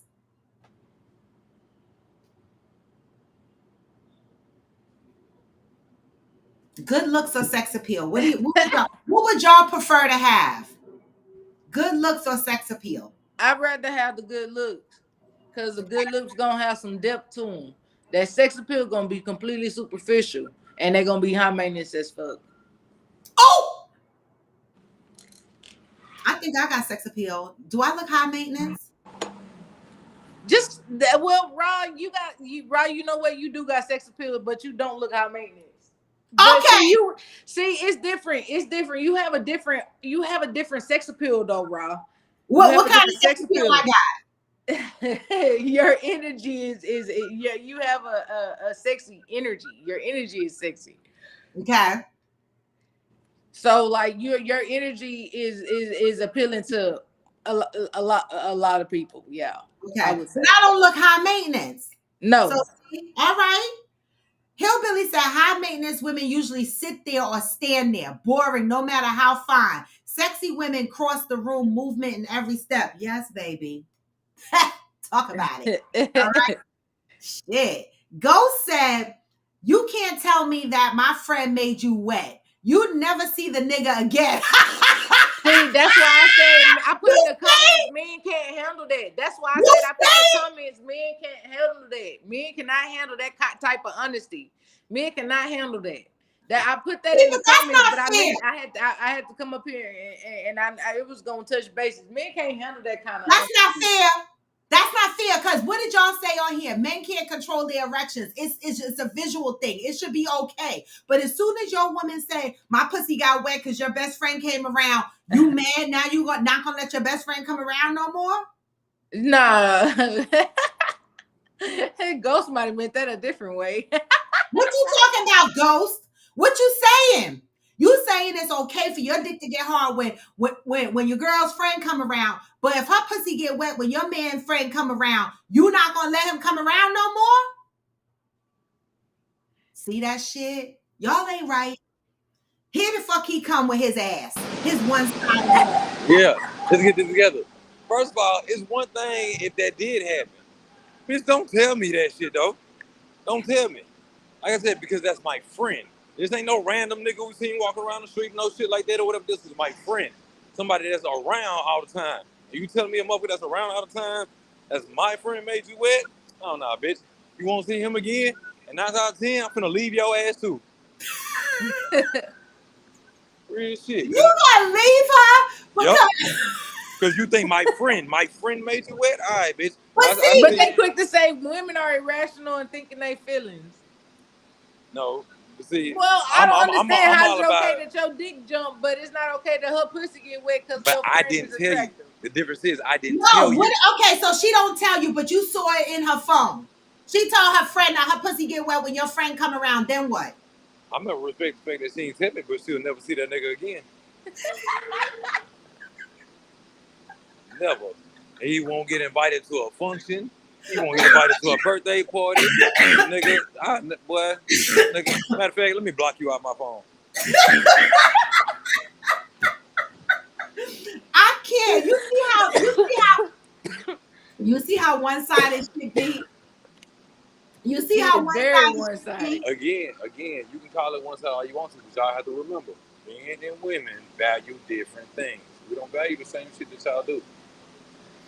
Yes, before the hospital incident side, he wasn't doing his part either. So the See, flag. he should have been gone, Sai.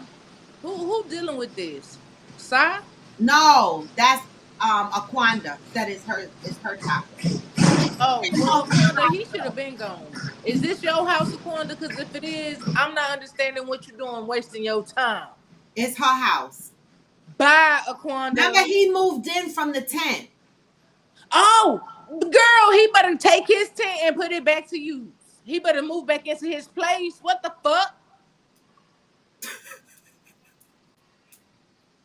Shirley said, that's unconditional love, Roy. Your son was going to make sure his mom was good. You right. He did. He was like, move out my way. He got tired of me crying in there. Okay. So Sai said the question I have is before the hospital issue, were there signs that one, this isn't your person? Two, they aren't reliable. And three, have they shown you previously in other ways that they ain't gonna be there? Yes to all three. Jay said it takes two to make the relationship work and two to tear it down. But sometimes one might be more at fault than the other. I agree. I agree, but both people are accountable. But both people only. This is where I find both people accountable. It takes two to make a relationship. If you see that the other person is not putting in their part to make the relationship, then you are wasting your time and making yourself miserable by staying. So that's where your fault come in. So once you see that this ain't what it is, then you need to be good. Stop I can wasting agree. your That's time. that fundamental. Don't put yourself in that position. Facts. I agree with that. That's where the accountability comes in for the other person. I agree with that. Pat said if your man ain't waking you up with breakfast in bed just because he loves you and wants to surprise you, do not expect him to take care of you when you come home from the hospital. Man, I thought about doing that shit for Ken this past weekend, but then I had them kids. I was like, hell nah. He would have been making a lot of breakfast. A lot. That's why I said hell Mm, mm. When a man shows you who he is, believe him. Oh, say that out loud, Pat. when put that in general speaking, when a When person a shows person, you who they are, when a person, yeah, believe them. Believe who they are, man, male or female. That goes for both sexes. Just absolutely. because a woman is a woman, don't mean a woman gonna change who they is. If a person show you who they are, that's who they are, especially with you, with you in that relationship. You, this person might be the best person to this next person, or the person before you, or however it may be. But for you and your balance in your life, and your Yep, time where you are in your season, is this person for you? yep, mm-hmm, yep, yep. And if not, believe them. If they show you that they ain't for you, then believe them, because you can't change nobody. You can't change nobody or try to alter them or mold them to be who they are. But you, unless you get you somebody young that don't know no better. Mm-hmm. Shirley said, there are people in your life for a reason, teach you a lesson for a season. You outgrow each other for whatever reasons. Forever. Those connected by DNA that will always be a part of you. Love it. I like All that. right, y'all. I love it. I gotta get in here and set this truck up. I love it. I want, hey Dad, bring some fries back after work. Girl, get the Thanks. fuck off my phone. She said, Dad. He hung up. Oh my God. He hung up. He hung up. Ghost said, I don't snoop through phones. But if I just so happen to see something while I'm laying there, my curiosity will get the best of me. Me too, Ghost. Me too. Me too. And if I find that you're hiding your phone, or you sneakily having conversations, trying to have conversations in front of me, I'm a side eye your ass too. Cheryl Lee said it wasn't established. It wasn't established what the boundaries were concerning the phone. People have different boundaries in their relationships. That's true, right? Everybody, in some relationships, people have open door policies with their phones. And in other relationships, people feel that they need something for themselves. So they keep, that's their one thing that they keep private for themselves, is their phone. Like, you've been in a relationship, you hear women talk about how their men's phone be always turned, or their women's partner's phone always be turned upside down. Does that bother you when your partner's phone is always upside down in your presence? My thing is, see, with me, this is my thing. And this is how I am, and I feel this way. And it took me a while to get how I am. It took me life and just growing as a person, as growing into who I am and everything like that. With the phone situation, I have, like, you could pick my phone up because I be on social media. I be on TikTok. I'll post to Instagram, but I mostly be on TikTok. And say, for instance, you're on TikTok as well. You know what I'm saying? We might be both together in there on the TikTok, and you might need to use my phone because you live on your phone. I don't care about you picking up my phone. I don't care about you using my phone. You know what I'm saying? But if you go to one to dig through my phone and you find something looking for something, that's your problem. See, I'm still not like that. Oh, don't touch my phone.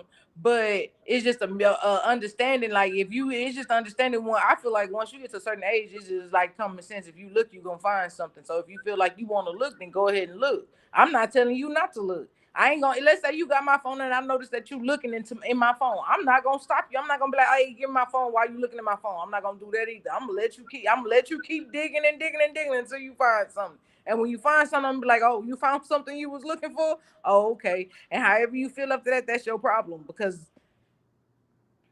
Mm-hmm.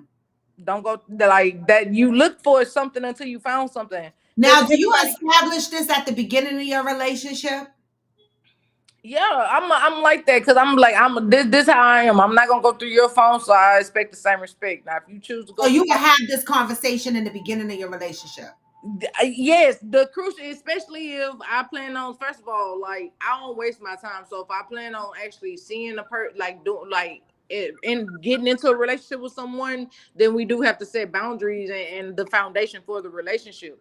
Because I'm an open person and I'm honest. So being as you could ask me a question and I'm gonna answer your question, and you might not like how I answer your question. Don't ask me nothing if you don't really want the honest answer to it, because I'm gonna answer your question type stuff.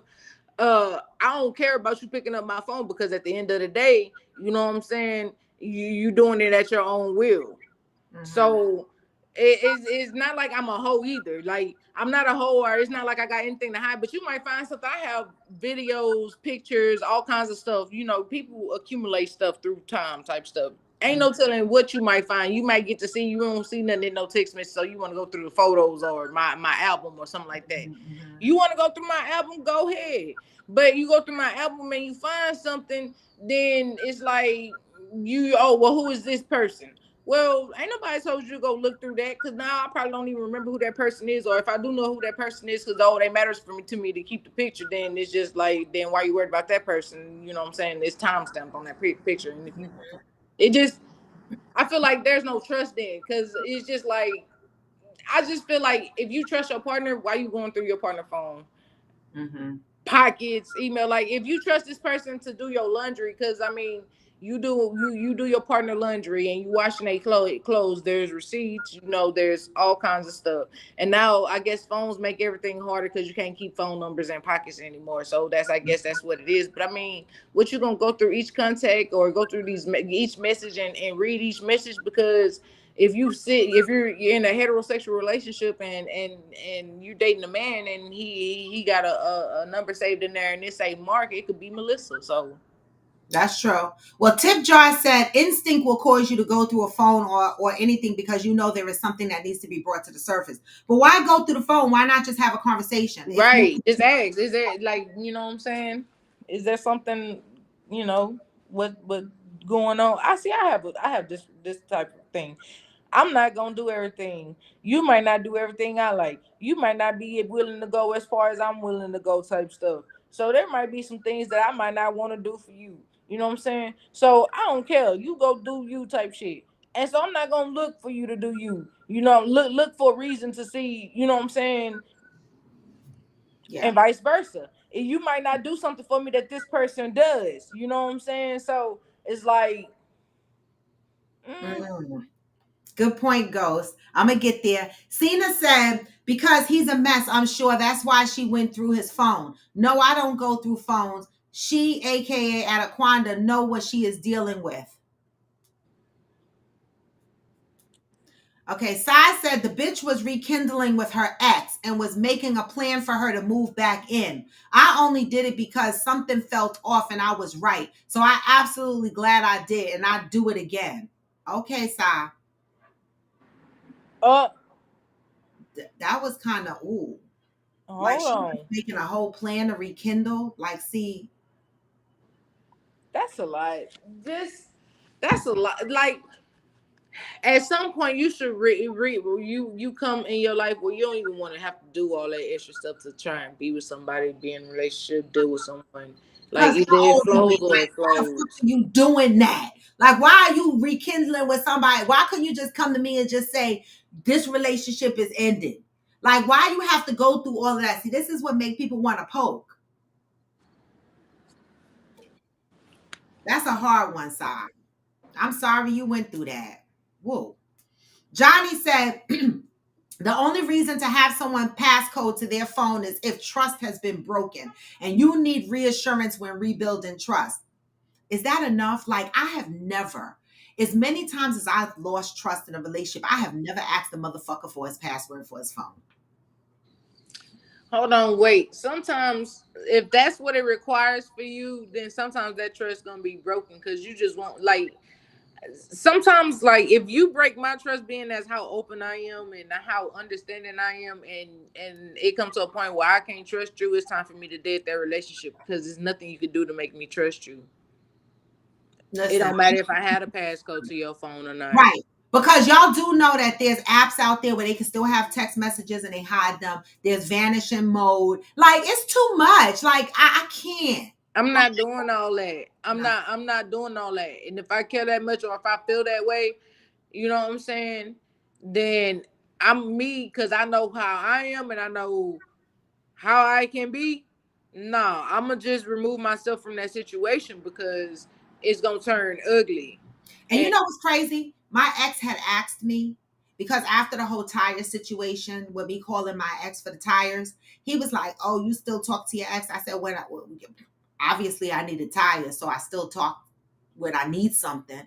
And he was like, "Give me the passcode to your phone." Because I was like, I don't talk to him like that. He was like, "Give me the passcode to your phone." I was like, "Fuck you." Like, you gonna leave me first before you get the password to my phone. But for me, it wasn't about I was sneaking and doing something, but I have a lot of people who text me with their personal issues and they conversating with me see, about shit that's going on in their relationship. And that's not for my significant other to know. see, and this my opinion, like, cause I feel like I need to download whatever this Hey, damn Valerie. Discord is because I heard about this and I had a comment on it, but it came back to this with the tire thing and the current situation and the ex. Okay, well, current situation or current partner or whatever. What are you doing to aid in this situation? Because at the end of the day, if you can't fix it, then I know someone that can, then I'm gonna, okay, yes, ask this person that I know can aid in me fixing it because at the end of the day, my shit need to be fixed.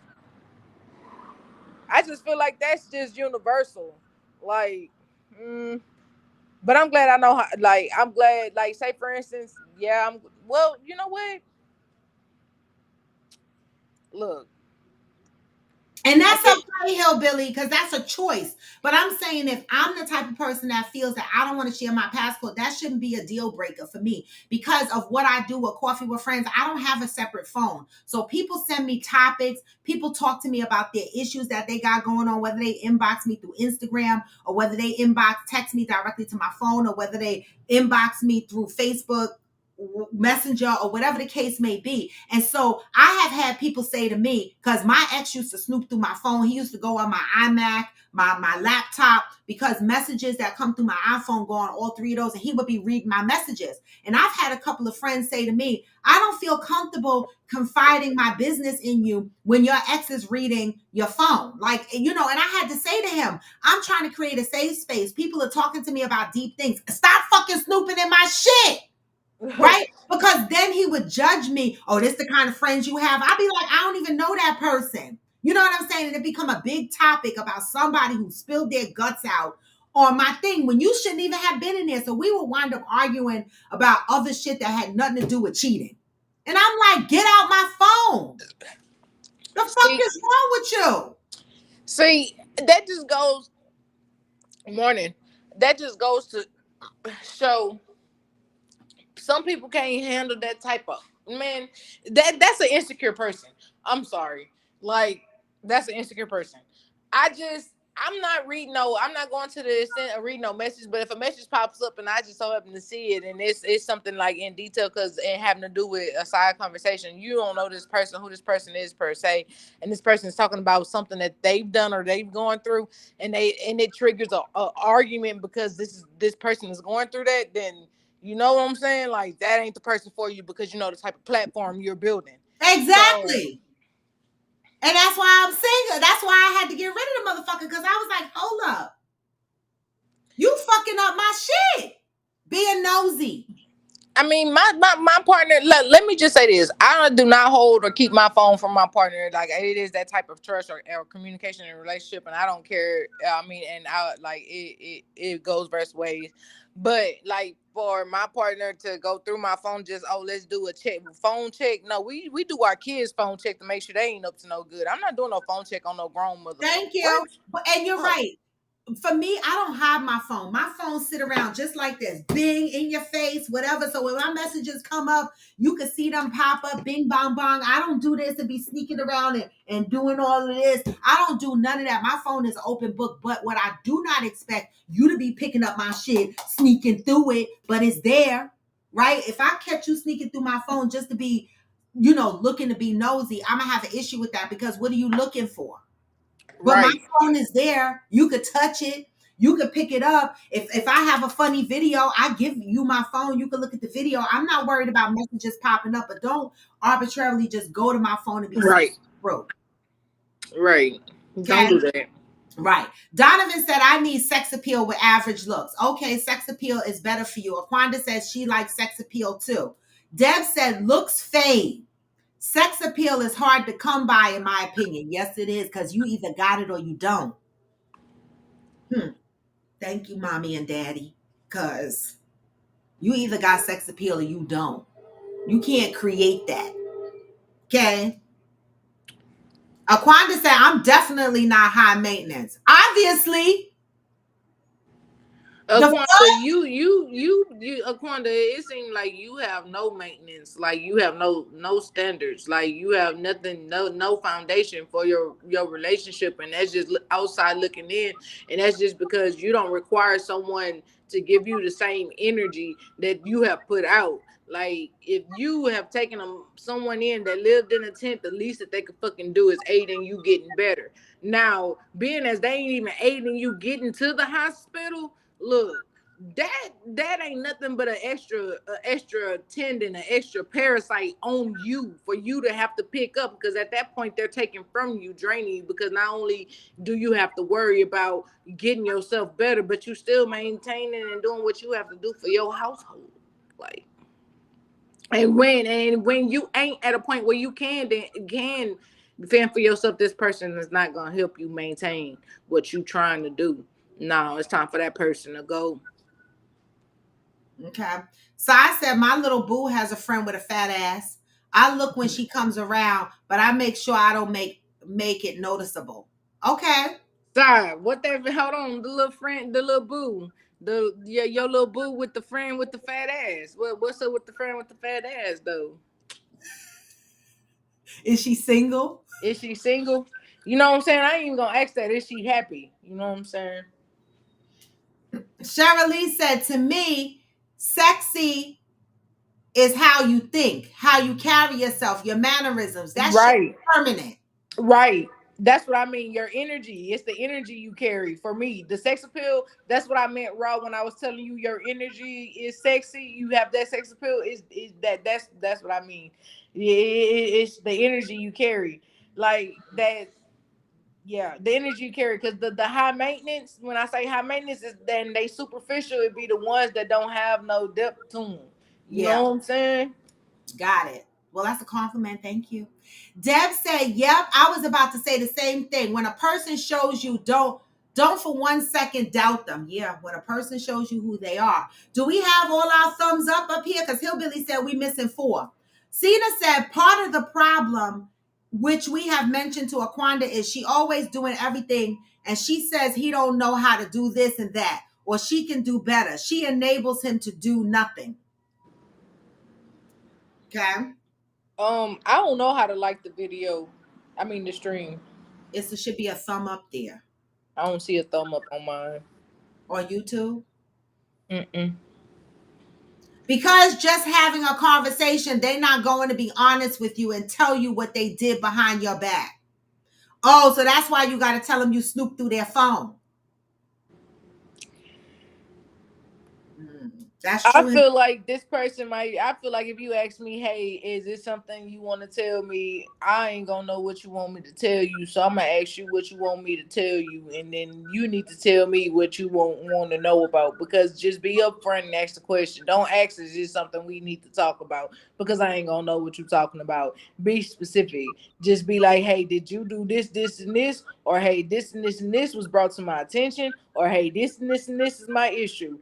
And I'm gonna answer it honestly because I'm just honest. But like if you want me to, if you want to say, "Hey, is there something you need to tell me?" I'm not gonna know what you want me to tell you. So you need to just ask me up front what it is you getting at, because I'm not gonna know. It Yeah. ain't that I don't want to tell you or that I ain't gonna tell you up front. I just ain't gonna know. You want me to run down the list of shit that I think you might not like, because then you might as well just walk out the door crying because your feelings might be hurt. Ghost said, but your phone is where everyone holds all the secrets, all their truths, the shit they want to keep from you. I ain't Maybe. even gonna count. I don't even really put nothing like that in my phone. Like I might have like some dirty videos out somebody once sent me or some pictures or some shit like that. But if you talking about the dirty truths and all my secrets, you better find my best friend, my closest person to me, because that's who know all my secrets, my dirty truths. Not I have to I dispose myself in I confide in a person. It's not gonna be in my phone. Deb said the phone does hold at times how a person really feels. I agree with that. But if that's the only way I can get the truth out of you, it's time for me to cut my losses. Yeah. Facts, Debs. Well, it doesn't have to be an ex ghost. It could just be a platonic friend. In my case, it was an ex that irritated the fuck out of my ex, you know. But it could just be a platonic friend. He also had issues with my platonic male friends too, because I work in an industry where I'm the only woman most of the time around men. So when we go out to lunch or they put together a dinner, he used to be like, "Why are you always out with all these men, motherfucker? Because they my coworkers. What you talking about?" You know. I don't know why the notification didn't go off, Val. Jay said if she don't put that homeless motherfucker back on the streets, I told him, I just said send him back to his place. He better bring that tin back out. I know it's in somebody's closet. He better bring that mug back out and go back to his place. Like, that ain't no longer your problem. Like, what? Girl, if you don't try to get. Peanut says sunt, not sent. oh, Ghost said you're not on YouTube right now. You're on live. Have to like it after. So when you come off the live, Peanut, hit the thumbs up. Oh, okay. Ghost said, okay, dirty truths you can actually find out about. The friend not going to tell shit. That's true. The friend is not supposed to tell shit. If that's your best friend, they're not supposed to tell your secrets. You know? Right. Yeah. But that's who gonna have my secrets. That's what I'm saying. And my friend ain't gonna tell my secrets. That's why I'm like, I'm not putting that shit in the phone. Look. Peanut said, sunt, not sent, country ass. Oh, cause I ain't see. Oh, cause I was trying to see his son. Hey, hey, hey. I'm from Texas. You know what I'm saying? We know the fuck. We hear it. Okay. Ghost said, and if you send him back to the tent, don't let his begging and crying stop you from putting him out. For real. Like send him back to his team. That man not doing nothing for you. For real. You better what? Giving you dick, girl. You better fucking please I'm yourself. It's a giving her bunch of that. new I'm not toys. giving her that either. If y'all listen to her story, she's not getting that either. What? He better go on by his business, man. Aquanda, like, what is you doing? She's got to work on herself. This is the accountability part that she needs to reflect on for herself, right? And so it's easy for us to say, send him back to his tent, put his ass out, it's fucking over. Because one, we're not really walking in her shoe, right? And so we don't know what the mental state there is, what her fears are, none of that. And It so, sounds to me her fear. I'm sorry, bro. It sounds to mhm, me she's scared of being by herself because he's not doing nothing for her mentally or physically. At this point, it sounds like you just are scared to be by yourself. But when you need to be alone because you need to love yourself. You need to find that. And when you scared to be by yourself, that means you deep down you don't love yourself and you need to heal because you need to find yourself. You need to find who you are. You need to love yourself. You need to take some time to be by yourself and you need to just love on you because when you love yourself then that energy is drawn to you, and then you're gonna find other people people that is that genuinely gonna love you or care about you, or even be care enough. When you start caring about yourself to require this, then it's gonna attract that type of energy. You know what I'm saying? So you really should just take some time, even if you don't, even if you're scared to be by yourself. It's, fear make you just really open your eyes and do things, and I had to realize that too, because that's how you really just really find who you are and learn to love who you are for real. I love that, Peanut. Thank you for that. Valerie said, but I wonder if not asking a person for those things we give, is it perceived as a form of rejection to some? And that's why we won't ask them to do certain things? I think so. Especially for people who deal with rejection issues like me or abandonment issues. For me, I'm that person. Like I want it. Sometimes it's hard for me to ask you for something if I'm in a relationship with you when I know that I'm pouring into you, I sometimes automatically assume that you should see that I'm pouring into you and that you should be pouring back into me. And sometimes I'm hesitant to ask for. I mean, we on live, Peanut. What? You burped. Like Uh, cover your mouth. Like you like on the camera and everything. The my fuck? You got bad. mad. I do feel that people should give what I'm giving. And sometimes I don't express it and I do take it as a form of rejection. And that could be very well what this is. Exactly, y'all. Y'all said Peanut is a whole nigga. Seriously. Deb said, I think as long as we talk badly about the tank guy, the more she might like him, actually. So I think we should probably lay off and let her come to the realization for herself. True, but she brought the question and the topic here today, Deb, and that's the only reason why we're talking about it. It was her topic. She asked, what should her expectations be? So that's why we focused on it today. Only reason why. Ghost says she don't cover her mouth ever, little nasty ass. Wait a minute. And I'm not mad at her for that, but I'm like, this is like forever out here. Like, the fuck. I do a lot of whack shit too, but I try to hold myself on camera. The fuck. Look, I ain't trying to look. I ain't gonna cap. Like that's where that whole you a female and I'm. And you not? Yeah, I mean, I guess I am at the end of the day, but that etiquette stuff, like that burping, man, if I have to pass gas, if I have to fart, and I'm right here on live, I'm going to fart. You might hear it, you might not. If you and I will turn your live off.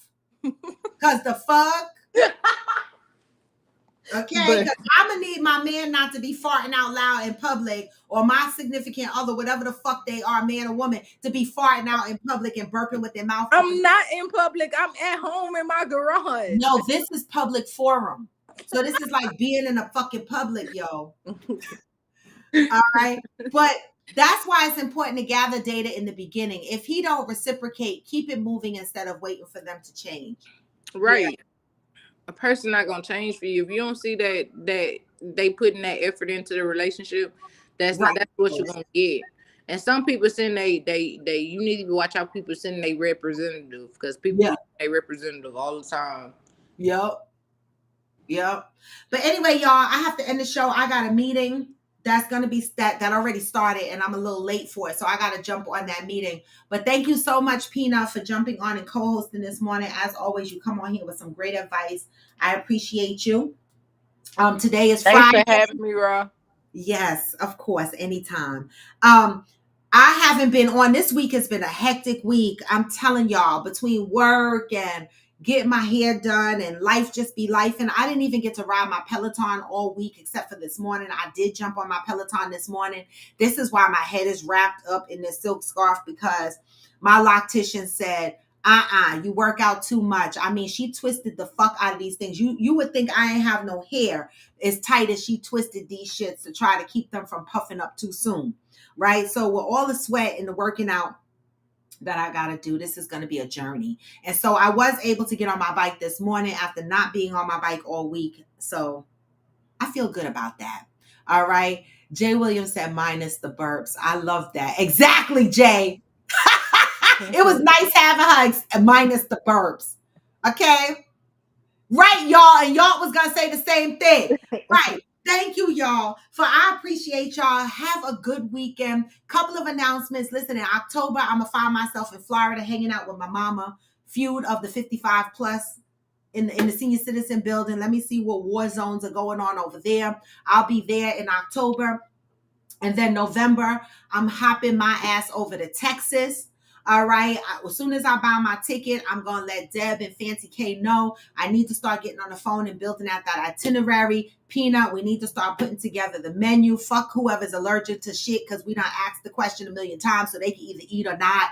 But we need to come up with the menu or whatever the case may be, and make sure we got all our ducks in a row, because we're going to have a great time in Houston. All right. And so we gonna have a ball, y'all. Listen, and my fucking cowboy hat could fit because the weave is out. What? I could fucking wear my hats, y'all. Cause them shits didn't fit over that weave. Ginger didn't let my hats fit. But listen, I will have my cowboy hat on. I will have my cowboy boots on and some shorts. And I'm riding motherfucking horses, motorcycles, and whatever the fuck else I could get these legs around. I mean, not like, Ooh, I don't mean it. raw. No, not like that. I didn't mean sexually. You know what I'm saying. Listen, for anybody that's going to Mexico, y'all know I come with the energy. I come with the sexual energy, but I don't be popping it open. I just be playing. I just be playing.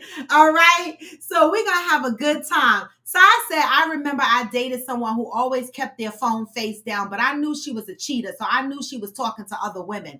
Okay. But does that automatically mean they're cheating? Or is it just a sense of privacy for themselves? What did Johnny drop? What the fuck he said? Johnny said, it's one thing for someone to reciprocate feelings, but it's another for someone to pour in the same measure that you pour out. It's hard to find that person. Anything less makes you feel half full.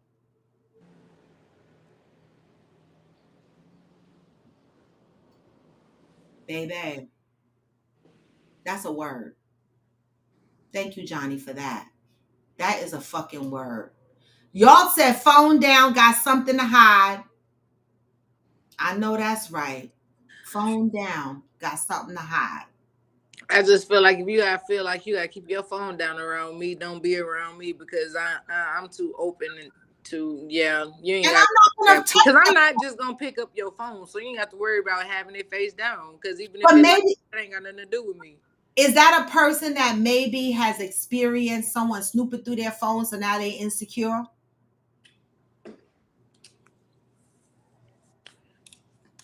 Oh, I gotta go get my cootie cat wax tomorrow. Okay, and so back to the announcements. Tomorrow we will be in the CMOS factory here in Hackensack on Main Street, having a good time. Maria is coming up, I think. Cynthia is coming up. They're going to CMOS factory to get some shit.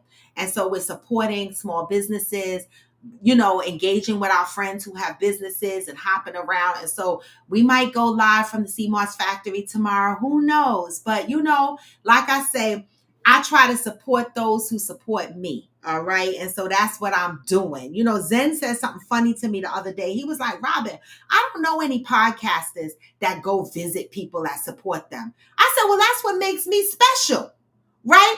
Because I want to go meet the people that have been supporting me. Now, if you just jumped on my show 2 months ago, I might not rush to go see you because I got to get to know you. But there has been people on this show that have been rocking out with me for 3 years. And so I have met several of them personally because I need them to know that listen, reach out and touch. Like I'm here. Like I'm a real person. Like I'm not one of those off limit people. Like I am here supporting, building a community, formulating a safe space, and working towards that village mentality again. And so how could I be off hands trying to push that kind of agenda, right? So yes, I will try to meet those people physically up close and personal that support me, period.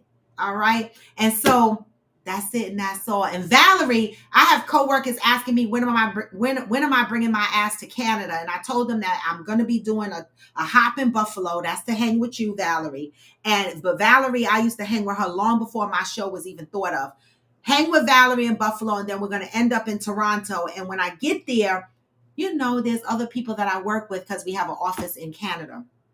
And so I can't wait to do that, but I'm not fucking with Buffalo in the wintertime. Nope. We have to wait, Valerie, until springtime pops around for me to do the Buffalo thing. All right. So Buffalo is off limits in the winter. Them motherfuckers get snow like nobody's business. And I don't want no parts of it. All right. And so with that, y'all, I'm going to end the show. Hold on, Ross. Your average thinker said, I don't even remember how I ended up. I just saw that. Found y'all. Well, we glad you found us too.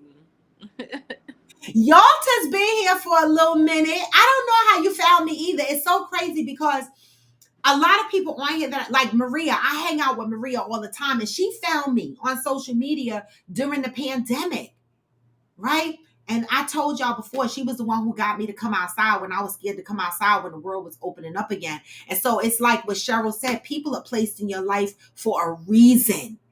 Right. And so I'm glad for the people that I've met through this podcast. I really, really am. Like, you guys inspire me. You make me do more. You make me come out the fear box and do shit. Like traveling to these cities, I be scared as fuck. I be like, oh, here I go to fuck. Now I got to go to Houston. Now I got to go here. I be scared as fuck. But I swear, it be happening, y'all. So I'm still moving through that fear, and you guys inspire me to do so. And I appreciate that. Aquanda said, I've been here 2 years. Exactly. This is what I'm saying. Some of you guys have been rocking out for me consistently, and not just here, but you participate, you jump on, you're engaged, you give me topics, you make the platform. All right. So of course I'm going to do my part. Yes, that last snowstorm in Buffalo was last year. Actually, Valerie on here was stuck. She was damn near homeless during that snowstorm. So I don't fuck with Buffalo in the winter. No. Okay. No. All right. And so with that, y'all, I got to go, but we will be back here on Monday. All right. With another juicy topic. Keep in mind that Tuesdays and Wednesdays are my office days. So if you don't see me and I forget to post that I'm in the office, I am in the office most likely. If you don't see me on Tuesdays and Wednesdays, I have to go in because they're scanning our cards to figure out who's coming in and who's not. All right. And so, but I love y'all. I love that y'all are committed to the platform. I love that y'all jump on here and participate. And I love that you're committed to growing and doing better.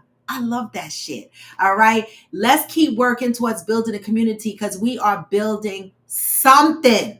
All right. And in the meantime, between time, you know what I say. Even when you feel low, you can still go. And you can. Even when you feel slow, you can still go. Yep. Even when there's no hope, you can still go. Yep. I never answered to no, man, I still and I don't. This is Coffee with Friends, and I am raw to the bone. Come back Monday, y'all. Move with peace and love. We're building something here. Get this message on the way out.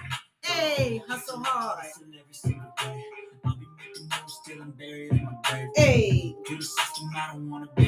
I've been doing shit my way or the highway. And in the driveway is a nice range. Cause I got through the climb, I ain't pain. You never hear me, bitch, now I'm complain. Just gotta flip the switch and you can go another. Hey, anything you want, anything you need. Your mind's got the key ingredient to believe. What?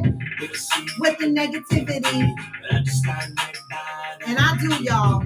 Even when you feel low, you can still go. Hey. Even when you feel slow, you can still go. Yep. Even when there's no hope, you can still go. Yes, I never answer to no man, I still go. And I do, y'all. Peace.